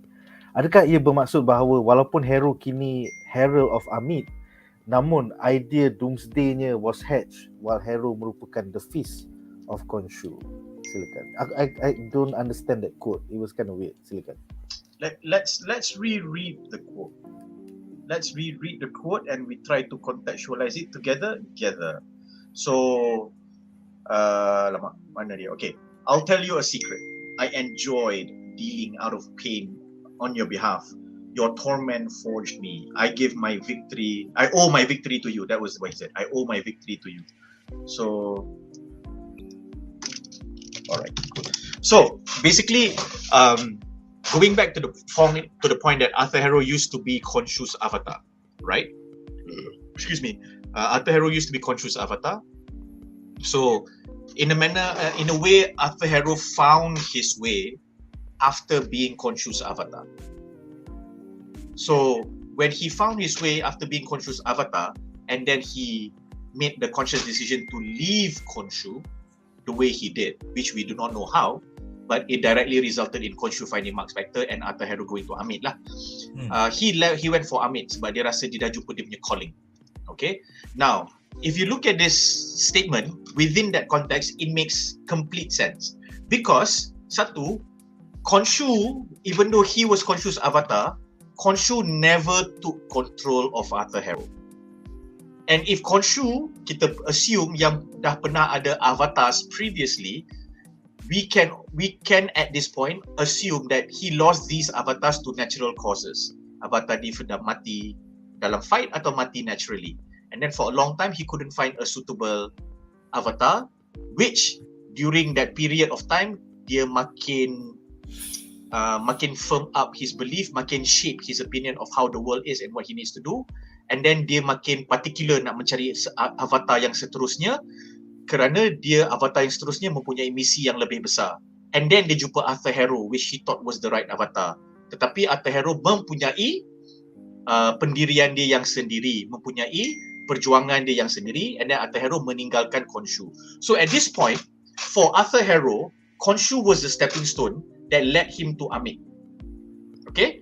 For Khonshu, Arthur Harrow was the most recent avatar that made him realize, I don't need an avatar. I need a vessel. So sebab tu Khonshu ambil Marc Spector. Sebab Marc Spector, bini dia macam tu, Stephen Grant ada, Marc Spector ada. So Stephen Grant knowledgeable Egyptology, Marc Spector is a resourceful mercenary yang boleh lawan. So he felt that Marc Spector is unscrupulous. So dia tak ada prinsip sangat. Dia boleh jadi vigilante, dia macam Punisher. So Marc Spector pula, sebab dia ada DID, dia ada character flaws that Khonshu can take advantage of. So Khonshu pun pilihlah Marc Spector. Physically fulfill the criteria, mentally Stephen Grant fulfill the criteria. Lepas tu emotionally fulfill the criteria, sebab dia lebih mudah untuk Khonshu blackmail dia, nak take advantage of him. Sebab Khonshu memerlukan seorang vessel dan bukan avatar. Sebab apa? Khonshu merasakan the moment kau ada avatar, avatar tu ada pendapat dia sendiri, as Arthur Harrow has shown. Kalau kau ada avatar, the avatar kena switch you on. Tapi kalau kau ada vessel, you are walking amongst men. So the vengeance is immediate. Faham tak? So Khonshu mungkin merasakan yang this is the best way to become a god lah. A god of vengeance. Okay? So which is the exact opposite of Amit and Arthur Harrow. Khonshu only does his work after the act has been done. We need to do it before. Perfect. So it's a perfect clash already. So bila dia ambil Marc Spector, cuna, which now makes more sense that Khonshu nak take over Marc Spector punya body, or wants to find a vessel that he can take over. So dia dah tak payah nak bergaduh dengan dia punya avatar. Put on the suit, call me out. Tak payah gaduh dah. Sebab selagi dia ada avatar tu, dan kita dah nampak benda dia dalam episod 2 dan 3, the person who decides for the suit to be on to exact the vengeance that is due is not Khonshu, it's the avatar. Tapi siapakah Tuhan vengeance? Khonshu. Jadi kalau dia Tuhan vengeance, kenapa Tuhan vengeance tak boleh decide bila vengeance tu nak dijalankan? Sepatutnya boleh lah, dia Tuhan kot, dia dewa kot. Tapi kenapa dewa masih lagi is restricted by the avatar? Then kau tak cukup dewa lah. And then bila dia tengok dewa-dewa dia yang lain, dewa-dewa yang lain macam, alah korang bukannya nak jaga sengat. If he feels like he's the only god that is trying to punish humanity before humanity gets even worse, and then nothing happens. And this makes even more sense because dia dah hidup beribu-ribu tahun. Dia dah nampak civilizations after civilizations, people after people dying to their own stupidity, to their own mistakes. So if vengeance was there, they would have paid for their mistakes earlier, and then they would have learned from their mistakes sooner, and they will not have died as a civilization or as a people. So nampak semua ni benda ni jadi cantik. So it drives kedewaan dan ke sifat ketuhanan Khonshu ni lah. So that's why dia nak take over. So bila kau ambil dalam konteks ni, bila kau sedar yang Arthur Harrow ni punya pandai, yang dia sedar Khonshu punya karakter yang macam Wolverine ni is a very straightforward karakter yang fikir linearly macam ni, dan pada Arthur Harrow dia tak cukup inspiring dan stimulating for his own intellect, di mana kita kena kuasai manusia, kita kena ada judgement and whatever not. Dia tinggalkan Khonshu dan dia jumpa Amit.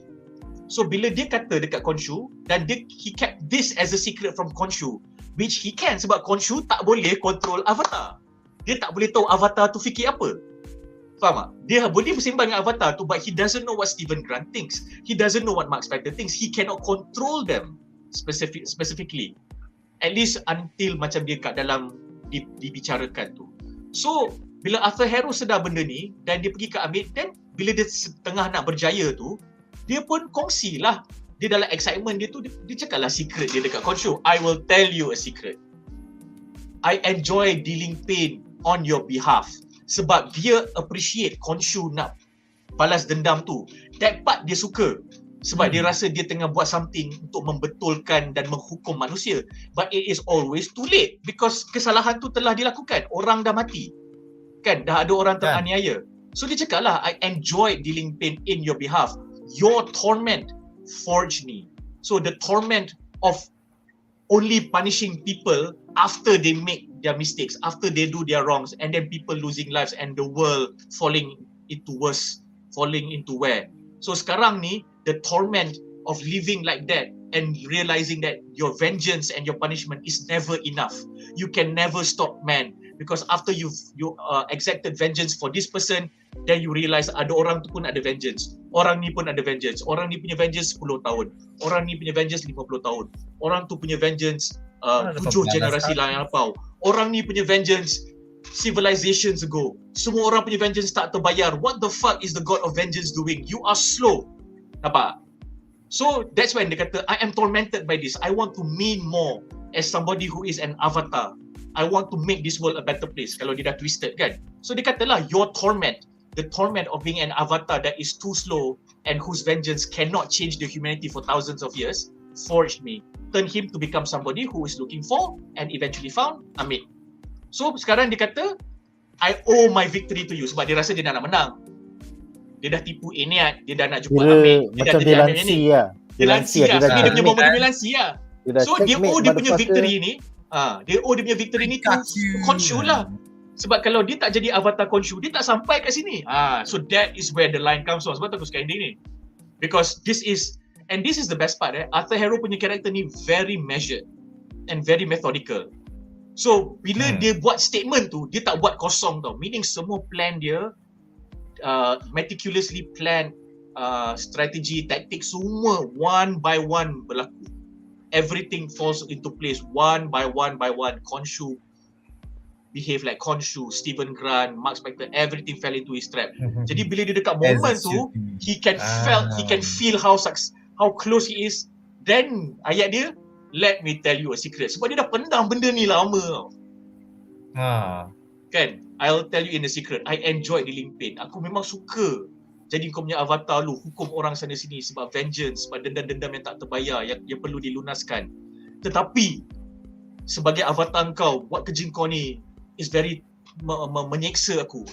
Sebab aku merasakan yang benda ni masih lagi tak cukup untuk menyelamat dan mengubah dunia. So sekarang ni aku dah nak berjaya disebabkan semua lesson-lesson ni, and I owe all of this to you. So Khonshu, terima kasih bro. Okay, terima kasih So that's how I feel bila aku tengok scene tu. So aku rasa macam, this is a solid character sel.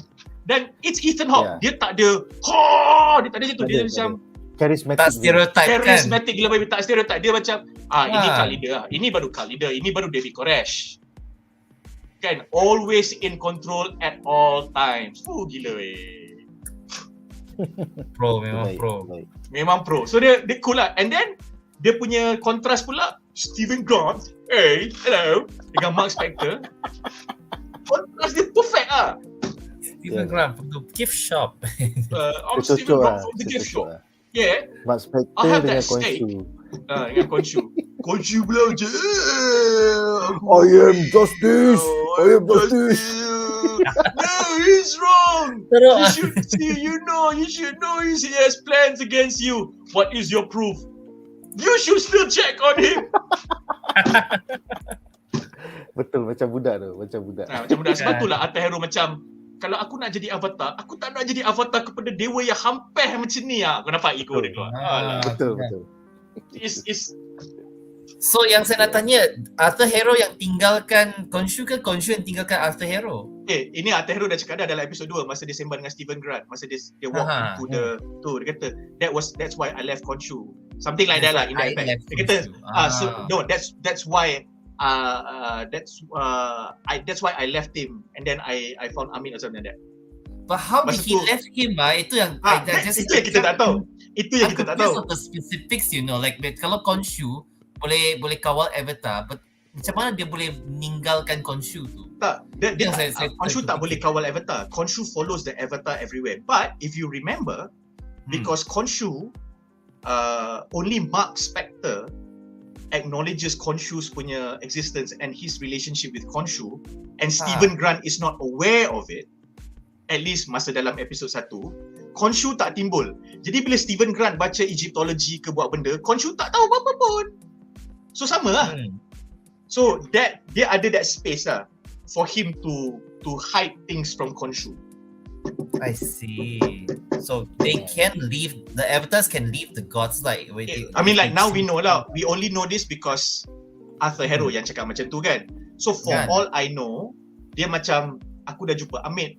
So I just needed, kalau dia dah jumpa Amit, lepas tu dia jumpa some kind of scripture that says when Amit chooses her avatars in this way to become to fulfill the criteria to become a worthy avatar, and a person must do this. So bila Amit terbaca benda tu, contoh lah ni aku speculate, Amit buatlah ritual tu. So bila dia buat ritual tu, then Harrow buatlah ritual tu. So lepas Arthur Harrow buat ritual tu, then Amit lah Harrow, you know, or something like that lah. So bila benda tu berlaku, then Amit punya tie dengan Khonshu, the deal is struck off, you know, something like that. Ataupun macam bila Khonshu take over a body, there is a particular exchange, so Amit berjaya bayar balik exchange tu, or something like that, or make it null and void ke apa benda ke. Aku harap semuanya bakal terjawab dalam episod 5 dan 6 nanti. Akan wait.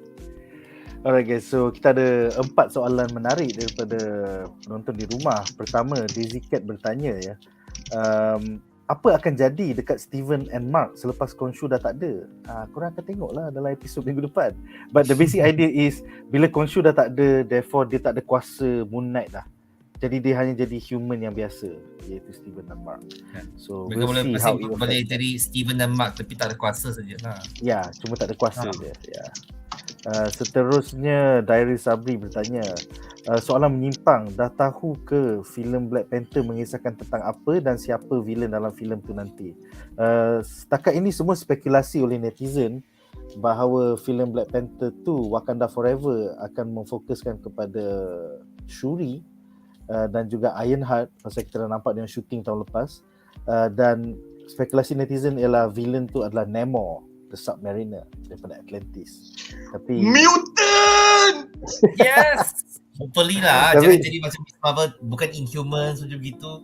Itu sekadar spekulasi saja. Itu sekadar spekulasi setakat ini. So kita tak tahu apa lagi guys. Tetapi ni aku defend spekulasi tu kerana spekulasi itu, benih kepada spekulasi itu telah pun muncul di dalam satu dialog dalam Endgame, di mana Nakia bercakap there is an earthquake deep under sea near Wakanda. Lepas tu Black Widow kata, are we sending anyone? And then Nakia cakap, when something happens down in the sea, we leave it alone. Yeah. We do it by not we need to deal with it, and then Nakia cakap we deal with it by not dealing with it, by leaving it alone. Not dealing with it. By not dealing with it. Jadi di sini satu, Namor akan keluar, dan dua, kemungkinan kita akan nampak pelakon Namor tu cakap apa tau? My man. Masa melompat keluar. Macam sial. Lepas tu Jason Momoa. Aku nak dia cakap Imperious Rex lah babi. Kau mesti cakap Babel. Macam sial. Tak ada. Kita kena macam jab sikit. So macam kasih DCU macam panas-panas sikit. Nanti dia lebih funny lah kalau dia cakap my man. Tak, aku rasa dia takkan my man. Tapi dia akan macam, bila later, katakanlah dia keluarkan dalam filem tu, and then ada satu part of the film dia decide to go into an alliance with Nakia dengan Shuri to fight something else lah kan. So dia, lepas tu masa dia fight something else tu, dia jumpa dengan orang, some character, maybe Falcon and Winter Soldier, maybe Winter Soldier, sebab Winter Soldier kan pernah dengan Wakanda and whatever not. So dia jadi proxy untuk Avengers ke apa ke. Lepas tu macam, my man, is that what they say? Is that what they say to people when they feel like this? And then lepas tu Winter Soldier pandang-pandang dia macam, I do not know what TV you're watching, but you better stop watching that TV. I think that'd be cool lah kalau ada nama. Kalau benda tu jadi, oh man, aku ban for life, bro. Yalah, gurau je. Yeah, man. Alright, comment second last adalah daripada Naoki yang bertanya,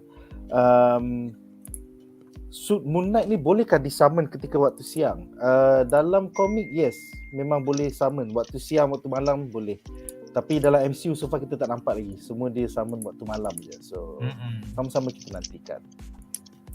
Dan last comment untuk segmen ini, Easy for Easy bertanya, Moon Knight ni setiap personality dia memang pakai suit lain ke atau sama? Dalam komik Moon Knight boleh disarungkan oleh mana-mana, Jake Lockley ke, Steven Grant ke, Mark Spector ke. Tapi dalam MCU they seem to make a distinction bahawa Steven Grant buat Mr. Knight pasal dia tak tahu what is the ceremonial armor of Khonshu tu je. It's pretty funny lah bila kau ada Mr. Knight tu, but I don't know, maybe by the end of the season semua version pun boleh tukar jadi Moon Knight. I don't know. Sama-sama kita nantikan. Hopefully lah kan, kalau nak lawan villain yang besar-besar tu terpaksa dia kan kena buat macam itu. Kalau macam aku kata defense mechanism kan, mereka kena buat macam tu. Kalau tidak nanti last which one kan. But by default should be Moon Knight lah. Moon Knight should be the default suit lah aku kata.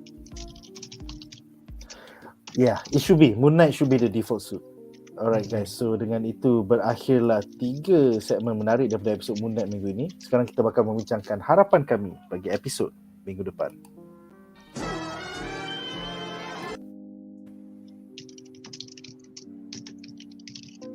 Nampaknya ada laggy connection dari sebelah aku ya. Sorry guys kalau kita orang nampak lambat sikit. But basically you guys are not ready for episode 4 and I cannot wait for you guys to watch episode 4 supaya kita boleh bincangkan minggu depan. I look forward kepada korang tengok the ending nanti yang akan membawa banyak persoalan. So untuk panelis yang tak tengok lagi, apakah harapan korang untuk episode 4 minggu depan? Silakan Justin. Aku harap kita boleh nampak apakah rahsia Marc Spector tu yang dia nak hide daripada Layla tu. Sebab after Harrow dah bagi hint kan yang macam Marc Spector is hiding something from Layla. So kemungkinan besar we will see some flashback, we'll see what will happen afterwards when she finds out that secret. Is it involving her father kan? So all of those things are very very important lah. And also like hopefully my harapan that's satu harapan saya lah. Harapan saya kedua ialah saya harap ada kita boleh nampak Jake Lockley lah, kalau ada Jake Lockley lah, tapi tak ada Jake Lockley lah. So maybe we can see what will happen with Marc Spector, because Marc Spector macam tak ada Moon Knight powers kan. So what will he do without the powers of Moon Knight? What will Steven Grant do without the powers of Moon Knight? So and will Arthur Harrow will keep pursuing them or not? Itulah. Maybe there would be some sort of storyline there kan. But itulah, hopefully we'll see something lah. I also don't know what to say anymore lah, because I feel like I hope that whatever it is kan, it wouldn't be that slow in pacing lah. Maybe more action, maybe more good storyline. You have to remember there is no more Khonshu, so he no more Khonshu cannot be Moon Knight. So cannot be Moon Knight. So maybe no more human action. Maybe no more human action punya fighting scene now. Yeah. Alright, Jamal silakan harapan kau untuk episod minggu depan. Silakan Jamal. Sekejap, aku rasa kau mute. Sekejap. Okay, silakan. Alright. Silakan. Aku tahu kau dah tengok episod 4 ni dan aku appreciate kau punya patience. Dan aku tahu sebab kau dah tengok episod 4 tu, kau akan hancurkan harapan aku. Namun, aku akan tetap berharap juga sebab aku tak tengok lagi episod 4. Okay. So, give me my 7 days. Harapan aku adalah aku nak tengok Khonshu dia sedih sorang-sorang, lepas tu dia macam mendem sorang-sorang, lepas tu dia reflect, lepas tu dia sedar dia bersalah. Kau tunggu the cold opening untuk episod minggu depan lah. Cold opening dia best. Lepas dia rasa bersalah tu, lepas tu dia macam 0 degrees. What have I done? What can I do? Aku nak tu je. Sebab, and I'll explain why. For me, when I saw Venom, I kind of liked how they tried to characterize the symbiote. But for me, the execution of it is poor, mainly because they felt that they needed the symbiote, or they felt that they could use the symbiote for comic relief, which is not a problem unless they see that as a major personality of the symbiote. So kalau kau tengok symbiote tu punya personality in the two Venom films, dia punya personality adalah dia very humorous, atau rather dia humorous, dia nak buat kelakar, or rather dia try nak bercakap dengan Brock in with funny things, saying funny things in a funny way. So benda tu nampak tu in your face lah. Faham tak? You are a bloody alien symbiote. Yeah. Your self-awareness shouldn't be that. Faham tak? Your self-awareness should be something like, I need to survive. To survive, I need to eat people. And then somehow or rather, Eddie Brock needed to have a moment where he overcame the lust from the symbiote. And then the way he overcame that lust is in a very compelling way that the symbiote felt that I have never met any beings in the world that could talk to me like you did. What are you? Brock, are you? Kalau ada benda tu, then is pretty interesting. Because kita tiba-tiba Brock ada value. Sebab up to that point, selain daripada reporter bangang, Brock tak ada value kepada siapa-siapa kan. In fact, Brock was in a trajectory jadi loser, betul. So, bila aku tengok Khonshu, and masa first episode and second episode, aku teringat dekat The Symbiote, I felt that Khonshu ada elements of that. And then bila kita masuk episode 3 and we were talking about, you know, Arthur Harrow and all that, we know that Khonshu is more than that lah. Kan? And then bila kita tengok scene ENNEAD in the first 10 minutes of episode 3, kita tahu macam, okay, Khonshu ada struggle. Sebagai dewa, dia ada politics dia. And because dia adalah seorang dewa yang dia punya character atau personality is very flawed, it becomes reasonable, it becomes logical. So, and then, which then justifies his comedic sense. Tetapi bila kau tengok balik, bila dia interact dengan Marc, dia tak comedic tau. Dia earnest gila babi. You should take out the suit. I told you. No, I do not understand.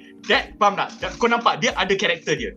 Dan benda tu justify sebab dia God of Vengeance, dia Khonshu, dia Traveler, bla bla, mythology tu semua dah ada. Jadi, dia memang kena ada karakter. Symbiote tu, dia tak boleh ada karakter. Faham tak? Engkau alien. Kau, aku tak tahu sejarah engkau, aku tak tahu world engkau macam mana. Khonshu ada benda tu. Jadi bila Khonshu, dia buat remark yang macam, aku nak kena buat benda ni, kau kena buat benda ni. Kenapa? Sebab aku Khonshu, aku cakap kat kau kena buat, so kau buat lah. Tapi kita faham Khonshu sebagai God of Vengeance. We see what he wants to do. So bila Marc Spector lawan, bila Khonshu cakap macam tu, kita tergelak. Because macam, lah dewa. Tapi dewa tak boleh nak suruh avatar dia ikut cakap. And then kau tengok, alamak, dewa kena tipu, kena game, shit. So then it becomes quite interesting. So I really want to see Khonshu punya arc. Faham tak? Like macam, okay, so sekarang kau punya cerita ni apa Khonshu? Katakanlah kau menang at the end of season 6 episodes ni, kau nak menang macam mana? Faham tak? Kau nak menang sebab avatar aku kuat, lawan avatar kau lemah. Tak boleh. Sebab sekarang ni, avatar kau tak boleh selamatkan kau daripada dikurung dalam patung apa benda tu. Sebab avatar kau ikut power kau. Kalau kau kena kurung, avatar kau tak ada power. So macam mana sekarang? So I want to see that because Khonshu needs to overcome dia punya banishment for Stephen Grant and Moon Knight to then complete their arc. Kira macam redemption untuk Khonshu juga, right? Correct. So and how is Stephen Grant and Marc Spector going to help Khonshu overcome this if they cannot communicate with Khonshu, if they don't know what's going on, dia tak tahu ENNEAD tu siapa, and everyone is being overwhelmed and taken advantage of by Harrow. Nampak tak? So now it has a really interesting, you know, direction. And aku tak tengok episode 4 lagi. So itulah harapan aku. Harapan aku adalah ini adalah episod Khonshu reflect lah. 5,000 tahun aku macam ni. Tak ada orang faham aku. Dah 117 avatar. You know? 117. Menarik. Aku just cakap no comment. Alah, sial lah. Tapi aku tak tahu, aku tak tengok episod 5, aku tengok episod 6, maybe ada. Aku tahu. Aku rasa kan bila episod 4 keluar kan, kita semua kena distract. Bila episod 5 keluar nanti, kita semua kena distract ni. Jangan bagi dia pegang phone, jangan bagi dia rest, jangan bagi dia tengok. Lepas tu kita semua tengok dulu. Babi korang, aku tunggu 4 minggu. Lepas tu korang tengok dulu. Fuck this shit. Cancel benda. Betul, aku pula kena spoil. Alah. Jangan ni. Alright guys, so aku rasa itu saja untuk malam ini. Terima kasih kepada para panelis kita, Jamal Raslan, Child of the Atom, dan juga Justin Chang daripada Marvel Fans Malaysia. Terima kasih juga kepada semua penonton yang setia menonton sampai penghujung. Jumpa lagi di minggu depan di mana kita bakal membincangkan episod keempat, Moon Knight. Itu saja untuk malam ini. Terima kasih kerana menonton dan terima kasih kepada yang super chat dan super sticker tadi. Majulah fandom untuk negara. Thank you guys.